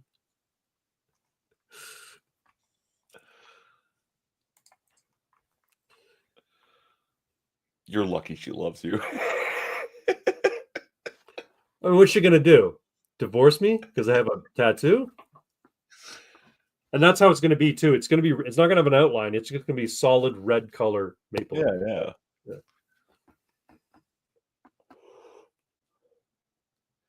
I think it'll be cool. And then every time I look at myself in the mirror, I'll be regretful. Like, fuck, why did I do that? But I'll be like all other tattoo people say, nah, man, looks great. Because tattoo people who get tattoos, they don't want a buyer's remorse. They have to tell themselves that it looks good. Look, I'm tattoo people.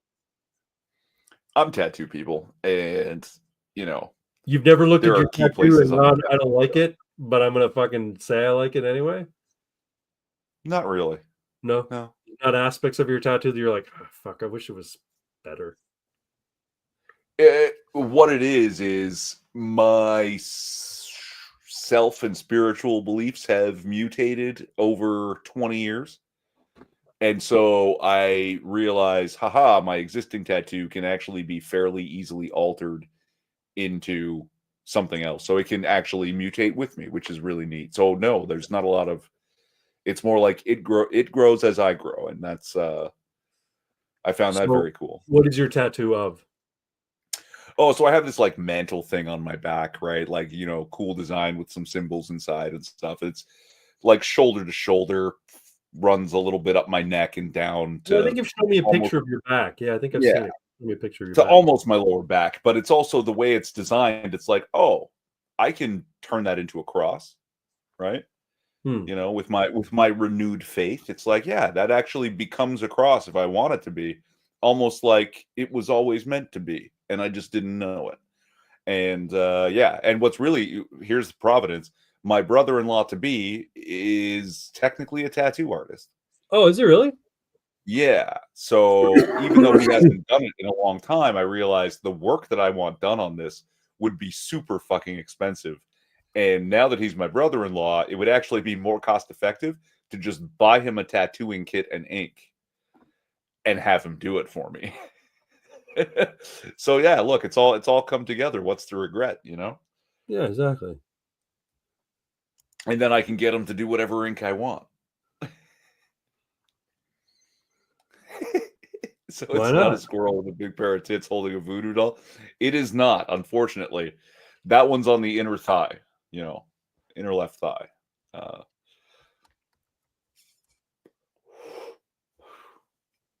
No, yeah, I've got a few. I'm not gonna, show them off or anything. There was a movie where the antagonist had a black bolt tattoo on his body. Do you remember what movie that was? No idea. And actually, now that I think about it, Black Bolt, the character, right? Yeah, but Is the squirrel with a big pair of tits holding a voodoo doll an actual tattoo or a fake tattoo from a movie character? That sounds, now that I'm thinking about it, it sounds like it is. He didn't make that up. Is that from something? Because if you made that up, you got to run with it. You got to create a whole fucking character and story arc around this fucking tattoo.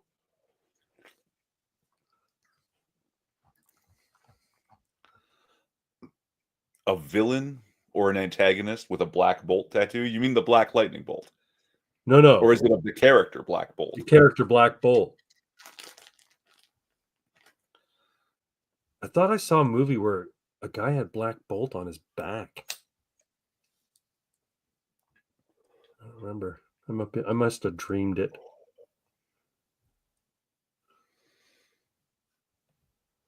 Oh well. No biggie. What did I dream it? Oh, here's one here. Well, that's on the guy's arm though. Oh, I've got a list. I've got a list of movies that you've recommended to me written down over here, just in my notes, and I hope you have a short list of movies I've recommended. I'm trying to remember. What did you recommend to me? The very least 2. All right. Obviously, I think you have seen it though. Kung Fury. Oh yeah, I've seen it. And then you recommended me the one where Augusto Pinochet is a vampire. I saw that one. Oh yeah, I never got to see it yet. What the fuck was it called again? Not El Comandante? No. I can't remember, but basically, it's good. It's worth watching for sure.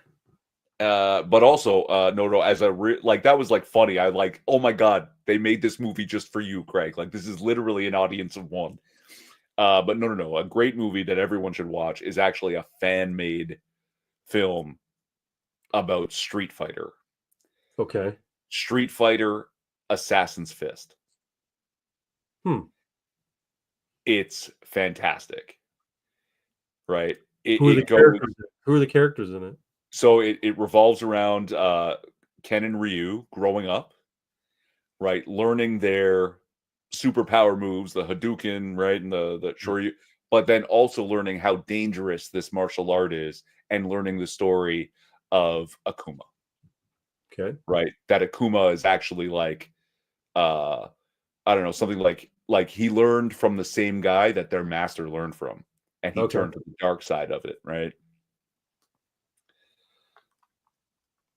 So yeah, that's great, and it's so well done. Like, it's obviously low budget, but the guys like that, because I'm pretty sure the actors are the producers, right?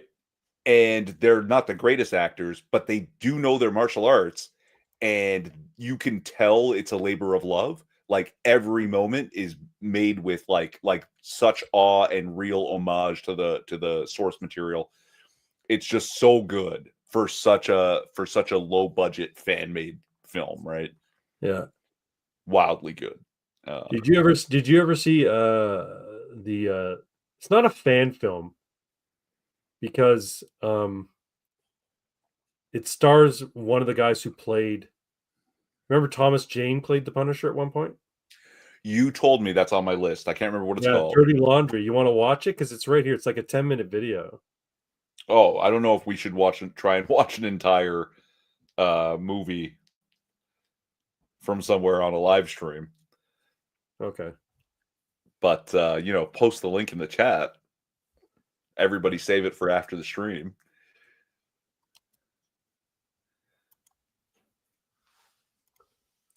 Yeah, because there was another Punisher one that you were telling me about. It's not Dirty Laundry. Dirty Laundry is a 10-minute one? Yeah, it's also been called Spare Change, but it's the same thing. It's Punisher doing his laundry, and he gets involved in some criminal activity while he's doing his laundry at a laundromat. But it was after Thomas Jane had played the role, and he wasn't tapped to play him again. But some people came to him and said, "Hey, we'd love you for." I think the people who made the one with Thomas Jane came to say, "Hey, we'd love for you to work on this thing," and he said, "Yeah, okay, sure." So I guess they had the ability to make a fan film anyway, and they tapped Thomas Jane and said, "Yeah." So you all ready for the UFO versus military air battle on September 3rd? Is that what's happening? Okay, wild conspiracy theory time. Let's do You it. heard about Putin launching IRBMs, eh? Oh yeah, Yeah, intermittent range yeah, ballistic missile. Yeah. First, it was reported yeah. as an IRBM, and then it would say, well, actually, it's an intermediate range ballistic missile. So they're literally the same thing. They are. Like, It just doesn't go as far. It can still have a nuclear warhead on it, or several nuclear warheads. It just doesn't go as far. Yeah. And yeah, I think it's just like a show to try and not even for NATO, just to make Zelensky think twice about trying to use those weapons again, even though he has permission. Well, here's the thing though. Having permission doesn't mean that Zelensky's forces are firing. They're NATO forces in there using those missiles because they need infrastructure that Ukraine doesn't have in order for them to be used. They need satellite uplinks. Yeah. Ukraine doesn't have them. So if they're being fired, then it's NATO forces firing them. So I don't think it has to be NATO forces firing them. They just have to have access to the NATO satellites and stuff. Maybe. Right. But, I mean, it's 6 of one, half dozen the other. Sure, NATO is definitely making their being more involved than they should be. Right. But I think Putin knows Trump will put an end to this one way or another. He said Trump needs to put an end to this war. He even said that we need Trump in power because he needs to bring an end to this. This is nonsense. Yeah, and he's gonna. So I mean, it is in Putin's best interest to not have nuclear war. What's that? If we last that long. Yeah, I mean, I think it's just a show of force, and it will make Zelensky think twice about giving the order. Yeah. Right. Yeah. You know. Yeah, I think Biden's whole thing was you know what, we got to get rich before we get out of office. We got to get more rich as we can, and so do all of our donors. So let's ramp things up before Trump gets in, because Trump's going to put an end to it right quick. Well, Kamala did leave him $20 million in debt after blowing $1 billion budget, right? Oh, so yeah. How do you get $1.5 billion purse for your fucking campaign and then end up being $20 million in debt? Oh, I know how. Money laundering. That's how. You think you know why she was laughing the entire time? Because she's enriching herself. Yes, she paid celebrities millions of dollars to appear. But you think she didn't pocket some of that fucking cash? I know that they've got very strict rules with auditing campaigns, but no, some of that money fucking kicked back to her. So in 2009, a computer program apparently predicted the Joe Rogan Trump interview. And the plot twist is that a UFO versus military air battle will occur 39 days, I imagine, after the interview. That's the 3rd of next month. No shit. Interesting. But are there other plot points on its timeline of predictions, or did it just have a couple? Right? Yeah. And how accurate was the date? Rate? Yeah, what's its success rate? So it depicted the Trump interview. Did it predict the date of the Trump interview? Or just that Trump would interview Rogan, or Rogan would interview Trump, and then 39 days after the interview, there'd be that thing. And if this was in 2009, this was before Trump even, was even floated that Trump would run. So. And is 2009 before Joe Rogan's show? How long's he been doing this now? I know it's a long time, but is it 15 years? I don't know if it's been that long. Yeah. Wild. Let's find out. No, I mean, even at one a day, 10 years would be 3,600 shows, right? Joe Rogan show didn't even exist. So it predicted that Joe Rogan would have an interview show at that time, whether or not it was a podcast. And it also predicted that. That's so cool. Yeah, no, at one show a day, 365 days a year, he'd be on episode 3650 after 10 years. He's only on episode 22. Does he do it 365 days a year? No. And he's only at episode 22 something. So there's no way it's been on for 15 years, right? No. No, it hasn't been that long.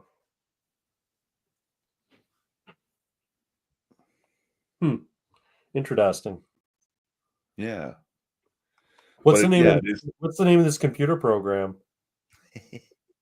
Nostradamus. 2.0. Yeah, let's find out if they have what other predictions it's made and how accurate it is. Yeah, and how many predictions were incorrect, right? Yeah. That's because I love a good conspiracy theory, but it's got to be a good conspiracy theory, you know? Right. Otherwise, Of course, I also love aerial combat, so UFO versus American reverse engineered UFO technology. That could be pretty fucking wild. Yep.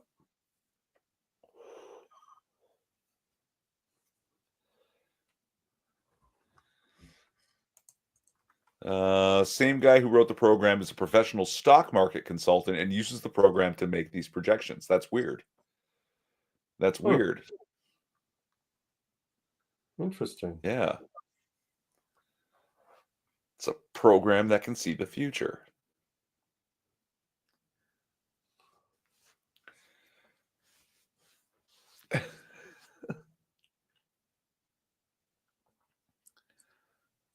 That's fucked up, man. Because I definitely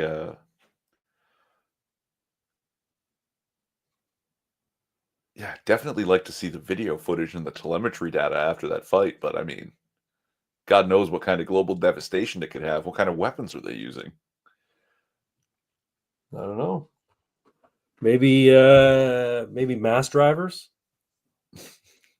UFO just fucking picks up a meteorite in space with its gravitational pulse beam and just says, okay, positions it from space and just says, boom, pushes it slightly down, and it fucking lands on Washington D.C. Yeah, you know, it's better than the what do they call it? Is it the staff of God? You just drop tungsten rods from space. Yeah, rods from God. Yeah, rods from God. Yeah, that's a mass driver basically. It just uses gravity and the weight of the object to destroy shit. See, the thing with the They tungsten can get rod, though, incredibly accurate with it. They can get insanely accurate. the thing with the tungsten rod, though, is it's only about like 3 feet across in diameter. It's super dense and heavy. Yeah, and it punches a hole. It's like a bunker buster, right? You ever watch? There's a bunch of Aussies who have a channel called How Ridiculous on YouTube. You ever see How Ridiculous? No. So basically, it's just these three Aussie buddies, and they go up. They have a tower in like Australia. They go up where they do gravity experiments, where they drop shit off of it. But they've ramped it up over the years, right? And one of them, they had like a 6-inch by 6-inch by 6-inch tungsten cube, and the thing was ridiculously heavy, and the damage it did to like everything they dropped on it was insane because it was so goddamn like what? Okay, so how heavy is this tungsten thing? Like, I mean, I'm let's see at here. 6 by 6 by 6. That's you should be able to hold it in the palm of your hand. 6. Like, is it heavy enough to curl? Oh yeah, definitely heavy enough to curl. Is it too heavy to curl? Like, what are we talking about? Let me see if I can find it.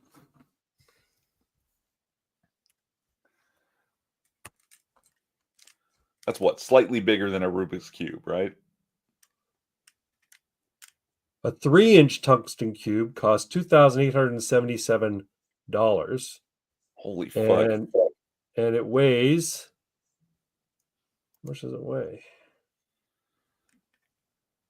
Because that's maybe the size of a Rubik's Cube. Yeah, roughly, right? 3 by 3 by 3. It weighs 17 pounds. A 3-inch cube weighs 17 pounds. Oh, that's pretty good for that little thing. Like this. Yeah. So yeah, this thing was a 6-inch. 2 ounces. It was either a 6-inch or 8-inch cube, but this thing was like ridiculously heavy, and they dropped it, and it shattered everything they fucking dropped it on. Like a car. Well, it went right into the car. Yeah, it's insane. Anyway, look them up. They're a good YouTube channel. How Ridiculous. They do some funny shit, and they've even ramped up. Like they've gotten like giant darts that they drop from helicopters onto things, and yeah, it's pretty funny. I watched those guys for the next 6 minutes. Yeah, I'm just curious. Like, what would and how high are they in the tower? I think it's a 45-meter tower, something like that. 45 meters. Well, what if they had, rolled that tungsten into a cylinder, maybe half an inch diameter? There you go. Let me find them here. It's okay. Put a little feather on the end just to make sure it stays straight as it falls. I'm curious what it would do from 45 meters, right? Exactly. How ridiculous. Let's do tungsten cube.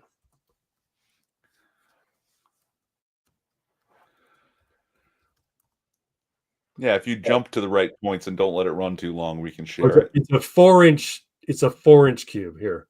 Okay. All right, here we go. We're going to share this if that's okay with you. Yeah. This is fair use because 1, it's a YouTube channel, and 2, it's just commentary and. Well, we can't let it run for extended periods of time. We'll you find some key moments and All right.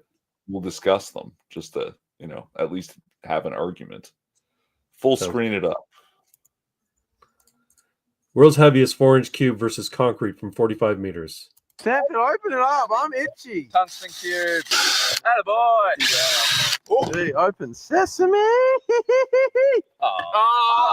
Some facts about the cube, Gaunson. Yes. First one, thank you to KiwiCo for sponsoring the that's a great fact. More about them later, though. Yeah, you'll hear about They've that, been able to punch in that little area. And we've got some good items, everyone. Should we show money? 19.0 kilograms. 19 kilos in that little Wow. It's not. A 4-inch cube weighs 42 pounds. Okay, yeah, and don't play it yet. Just for reference, his hand is probably a normal hand size. This is my Rubik's cube. Yeah. So it's a fair bit bigger than the Rubik's cube. Yeah, a little bit 42 bigger. pounds. Yeah. Can you lift it with one hand? Trying to palm it. Because it's so dense smooth, and small, too. you're That's just gotta getting be hard. so much punch in that little area. And we've got some good items, everyone. Should we show them the size of it, etc.? So Ed Jack's got it there. Let's go. This is the power they have. I think it's in Cleveland. They do the experiments. They're not really too big. But today, to try and hit the same spot. It's like a government facility where they do right. Are they like scientists? No, they're not scientists. It's just a bunch of. Actually, they made their fortune. They made their fame by doing trick shots, like basketball trick shots. Really? Yeah, they've done one from like a dam. They've done one from like a mountain in fucking Africa down into a gorge and got it in the fucking basket. It's insane, the kind of shit they do. Yeah. Let's see if we can. That is just an unbelievable show. 10 paver stack is complete, Derek. How many do you think it can get through? I'm going to go 8. 8 of the 10. I think it's gone through all 10. This thing is going to just punch like nothing else. Do you reckon if I really got into it, I could make the Olympics for like kayaking or something? This is big. I really hope it doesn't break. Drop 2, here we go. 3, 2, 1. It's got it. It's out. Oh, how did I? Did it get through the bottom couple? What? How many we get? The bottom 2 have some slight crackage, but I wouldn't necessarily give them. Rexy. Rexy is their mascot. He's always involved in all of their drops, and that's why he's got the stitches on him because he's been torn apart so many fucking times. Oof. And they sell replicas of Rexy on their store. 10. Oh, there's the cube. That's the cube. A few scratches. Is it that side mainly with the scratches? Yeah, but even then, it's mostly dust, I would say. Oh, no, that's fair. That's through. That's 10. Throw them all, Brady! You beauty! Well done, Wow. Cube. Well done. Wild. It's crazy, huh? Well, they did Oh, all then that. you'd like They the did a shirt. water Well, thing. that's not in one piece anymore. Let me know. In fact, no. just into an aquarium for some reason. Yeah, they do all sorts of shit like that. I did. You can't leave him out. Don't go KiwiCo. How to do it again? What is it? KiwiCo.com. .com/how ridiculous, and you get 50% off your. Thinking like that thing he does with his Has it gone all the way through? Yep. Straight to the bottom. Busted through the bottom. It'll be What is good. it? It's in that Oh, this thing. Yeah. The powder paint's going in. Granny's in. Hopefully, everyone, we just get like a. Did you feel that, Derek? A little bit like LeBron James. Just a slam dunk and then just boom. I was thinking like that thing he does with his hand. Oh yeah, with the. How do you know about that? I'm telling you, I have a degree. That's a good man. Are you sad that all your mates are gone, Rexy? He needs a lady. 3, 2, 1. How that Oh, shoot? That that's shoot is. Hey! Kind of the anticlimactic. The slow mo is where it shines. Is that ice? Did it bounce? I was actually, Did it bounce? I was filming Money Punch. You didn't even clean the powder paint off. I'm all green. 3, 2, 1. What the? That was very impressive. I'm up and about, and I'll tell you why. There was some science there. Did you see the green explode up? That's a bit like what we had with the blue bucket roll this. Down. Whoa! Did it bounce? I was actually, Did it bounce? I was filming, so I didn't quite see. Maybe higher than that. We should have brought more buckets. Just get ready, everyone. This Do anything- slow motion. You interrupted me. That's Okay. okay. That's fine. Do you want to take over? No. I was just going to say we can go to the slowy. Slowly.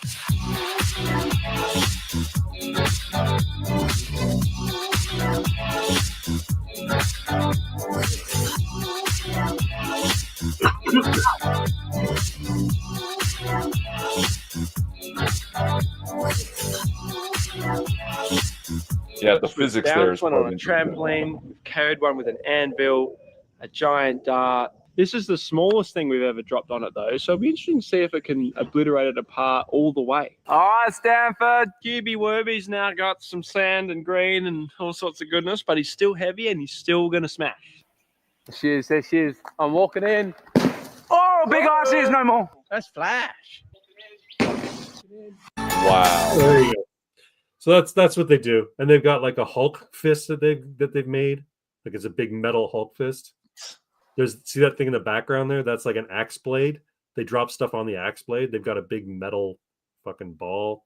They got all sorts of shit that they drop. Neato. Yeah, it's a good little channel. It's fun to watch. Gonson, Stamford, and Aaron. Funny guys. Yeah. Yeah, cool shit. They always do this thing with Gonson comes off as kind of like a kind of dim-witted, but he always has these like little interludes where he starts to explain the science, and he doesn't know what the fuck he's talking about. So they put this little title on there, "Science with Gonson," and he's like, and he's trying to explain the science behind it, and he just fails miserably. But it's always funny to watch. Well, no, it's funny that you mentioned it because now I'm going to do that. I liked the slow-mo one with the 3 buckets of paint stacked on top of each other. Yeah, If you watch real close, right? As the thing passes through, the top bucket goes up while the bottom 2 buckets go down. Yeah. Right. And it's like the force from the center goes outwards and sends everything in opposite directions, which was really, really neat. Pressure was like when they great. dropped the metal, the medicine ball or whatever it was they dropped in the blue bucket of water. And the water went up, and then the bucket also lifted off the ground by about 5 feet. Oh yeah, it creates vacuum, right? So Yeah. the water's escaping, and there's nothing in there, so it tries to It's pulling the bucket up. Yeah, no, they're pretty cool. They've got some good stuff. They're good. They're worth a watch. Yeah, but you're right. In 6, it is a rabbit hole. Once you start watching, we're like, oh, let me watch this one now. They did one where they were in New Zealand, and they're up at the top of this hill, and they were just rolling shit down the hill just for shit. So they'd be rolling like old busted up cars, giant fucking tractor tires and stuff like that, and rolling it down the hill just for fun. Neat. I'm suddenly reminded of that question. What's something about men that women will never understand? And it's like the great urge and satisfaction of taking a very large something and tossing it from a great height. Yes, it's true. Yeah. And Right. stick. And then it shows videos of guys hoisting this enormous rock to the edge of a bridge and just dropping it. Just and it's just yeah. falling and falling and falling and then falling, and finally here hits the water. go crack or splash or whatever. Go, oh yeah, that's awesome. And Yeah, wow. everybody just cheers like an eruption, right? It's like, ah, like it's True. yeah. I don't know. We're easily amused. There's a comic strip. I think it was a comic strip of this kid brings his stick to his dad. They're out for a fucking nature walk, and the kid finds a stick, and he brings it to his dad. His dad goes, "That's a good stick. It's like, yeah, nice stick," and he hands it to him, and you know, mom's like, "Okay, we're going back to the car now. Throw the stick away." And the kid fucking sneaks it in there, and then the dad finds it later, and he's like, he puts it back. He doesn't throw it away. He's like, he wanted that stick. It's still a good stick. He fucking leaves it for the kid. Yeah, that's it, man. Yeah. Sticks are cool. I'm not saying men are stupid. I'm just saying, sometimes we're very uncomplicated. That's right.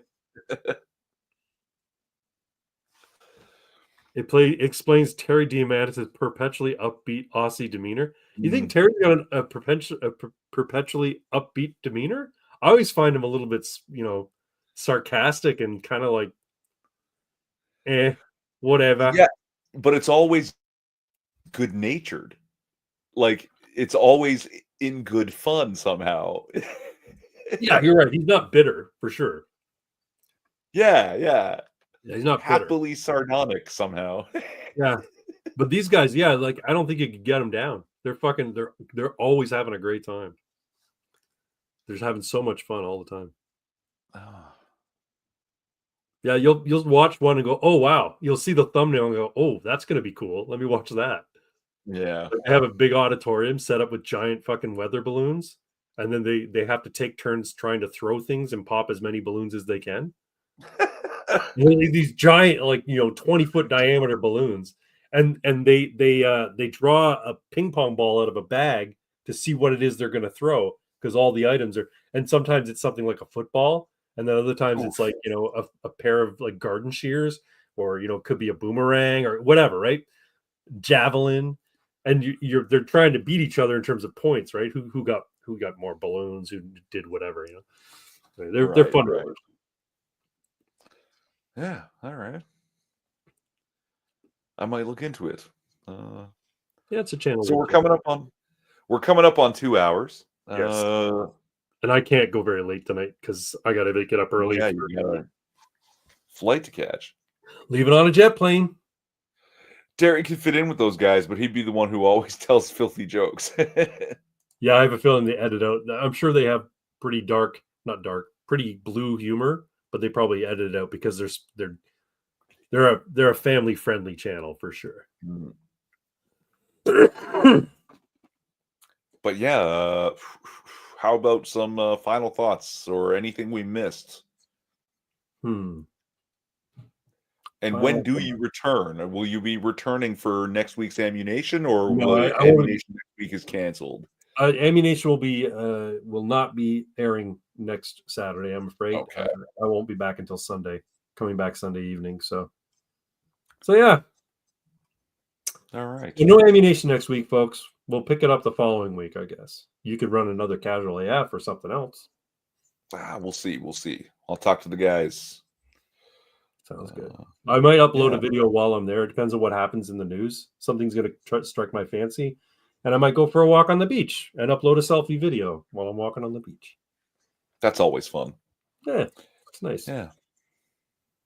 But the house is empty of animals tonight. We dropped them off at the kennel today, so it's going to be really weird going to bed. Yeah, it's going to be really weird going to bed and not having the dogs in the room. Poor doggos. They're okay. They're good with other dogs, so yeah. Oh yeah, well they have the private sort of like little enclosure for themselves. Yeah. And they won't go out and play with other dogs. No, they'll go out and play with each other.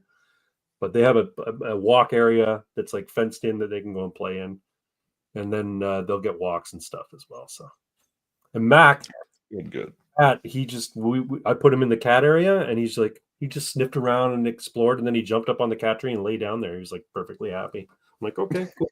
You're good. I too am on vacation, guys. That's what I told them. You guys enjoy your vacation. You'll have fun. Don't worry. We'll be back. I'm sure they get sick of us too from time to time. No, they don't. Dogs never get sick of their people. No. Oh, so no jokes? Good. No AI jokes. No, I don't have any jokes. Sorry. I've got nothing except be decent to one another. Be excellent to one another. One day soon we should start talking about Bill C-63. Can't leave it all to Greg Wycliffe, you know. Yeah. He's doing a great job, though. He's doing great work. You think it's going to pass? Do you think it's going to pass before we have an election? 100%. Yeah. 100%. They're going to start jailing people for Facebook posts and for tweets, you know. You know what? For making fun of fucking Jews on YouTube channels. And Troons. Or I made a post on X earlier today. Nuggets and naggers. I made a post on X earlier today that all it said was "kill the government." And then I thought better. I'm like, you know what? I'm going to be going through security tomorrow. Maybe I should just delete that. So I deleted it. It only had like 4 views. So I'm like, I wasn't too concerned. See, this is why you shouldn't be using your real name on the fucking internet, people. Come on. Whatever. But I was thinking about that. Could that be considered a call to violence? Because it's not. Probably not. The It's not government idea. It's talking about destroying a system, right? Killing a system, killing an institution, as opposed to killing a person, people. And I mean, our MPs are killing the fucking government anyway. So what's fucking like? They're already doing it. No, the reason I phrase it that way is because I think the Canadian government is no longer fit for purpose, and I don't think it can be reformed. I think it needs to be torn out at the roots. I think the ground in Ottawa needs to be salted so that nothing ever grows there again, and then something new should be erected somewhere else, like Kingston, the original capital of Upper Canada before it moved to Ottawa. Dye your hair blue and get an Antifa bandana for your face. Good call. Good call. Or wear a poo face Indian makeup. If it's good enough for Trudeau. There you go. Hey, speaking of which, did you see Lauren Southern speaking about the tenant media? Fuck, yes, I totally forgot. Yes. Great. Oh my God. She ate their lunch. She just took food off their plates the whole fucking show. There's one of the reps there, Pam Damoff. She's my MP. She's the MP for Burlington North, Burlington Oakville North, or whatever. Oh, was she the cunty one? She was the cunty one. I was like, you fucking bitch. I'm so glad you're not seeking re-election. You are the worst kind of fucking garbage person in government. She is the worst. Yeah, she's trying to say, hey, you did an interview with the person who's been called Putin's brain. Do you just like Steve? He says, she's like, no, I'm a journalist. I did an interview. You're doing an interview with me now. Do you support everything I say? No, as a matter of fact, I find what you say offensive. Yeah, well, I interviewed him because he's a social political person that should have his ideas shared like anybody else. But this is the thing: the government thinks that there are certain ideas that should never be expressed, and certain people that should never be platformed. And that's the other thing. When you hear a government official talking about people being platformed, they're a dictator. They are a would-be dictator. They don't want people. They don't want people to speak. They want certain people not to be able to speak. So, yeah. Anyway, but we knew that about Pam Damoff. She's the worst. She ate their lunch. I loved it. And apparently, Karina Gould, who's head of the Liberal Party, I guess, in the House or whatever, she's in Burlington as well. I didn't know that. And she was praising. She was talking. She compared the people who are outside of Pierre Poilievre's house, who were protesting and basically blocking people from going in and threatening his family, kind of thing. She compared them to the Freedom Convoy. Well, it's just freedom of expression, freedom of assembly. Well, no, it's not quite the same. These people were on a public street in the nation's capital in front of government buildings. They weren't in front of a private residence. And so people on X were saying, hey, people, somebody should go to Karina Gould's house and protest outside in front of hers. I'm like, I live in Burlington. I didn't know she was in Burlington, but I'm like, I'm not going to go protest in front of her house because on principle, I don't believe that that's what you should be doing. Sure, but it would just be funny to see her response to that. Well, yeah. Right? Like, just to say, let's see how you like it. But I think it's wrong that people showed up at Pierre Poilievre's house. As much as I don't like the guy, and I think he should be held to account. Well, I mean, even the suggestion of it, right? Yeah. Like, suggest, oh, okay, yeah, how about I come to your house and protest you? Right? Oh, no, you can't do that, is exactly well, the thing is, she's not there, right? She doesn't live in Burlington right now. She's in Ottawa. Now, maybe she's there now, but typically she still has a residence, right? She still has a residence. She doesn't sleep on the floor in the House of Commons. No, but I'm saying she probably has a place in Ottawa. I don't think she commutes back and forth from Ottawa. No, yeah, sure, but I mean, but that doesn't it wouldn't affect her. Her family would be there. She probably has kids. No, go to her residence in Ottawa. Yeah, right. That's what I'm talking about. Suggest doing that where she is. Yeah, maybe. Anyway. Brother, I have to call it a night. I have to get to bed bright and early tomorrow morning on the road and then to the airport. And remember, no ammunition next week, guys. Maybe a casual AF. I haven't decided. I'll keep you posted, or probably won't because I don't really post anything on social media. So thanks everyone for sticking it out. Thanks for coming. And we'll see you maybe in a couple weeks. All right. Good night, guys. Good night, all. Hail Sigmar. We're out.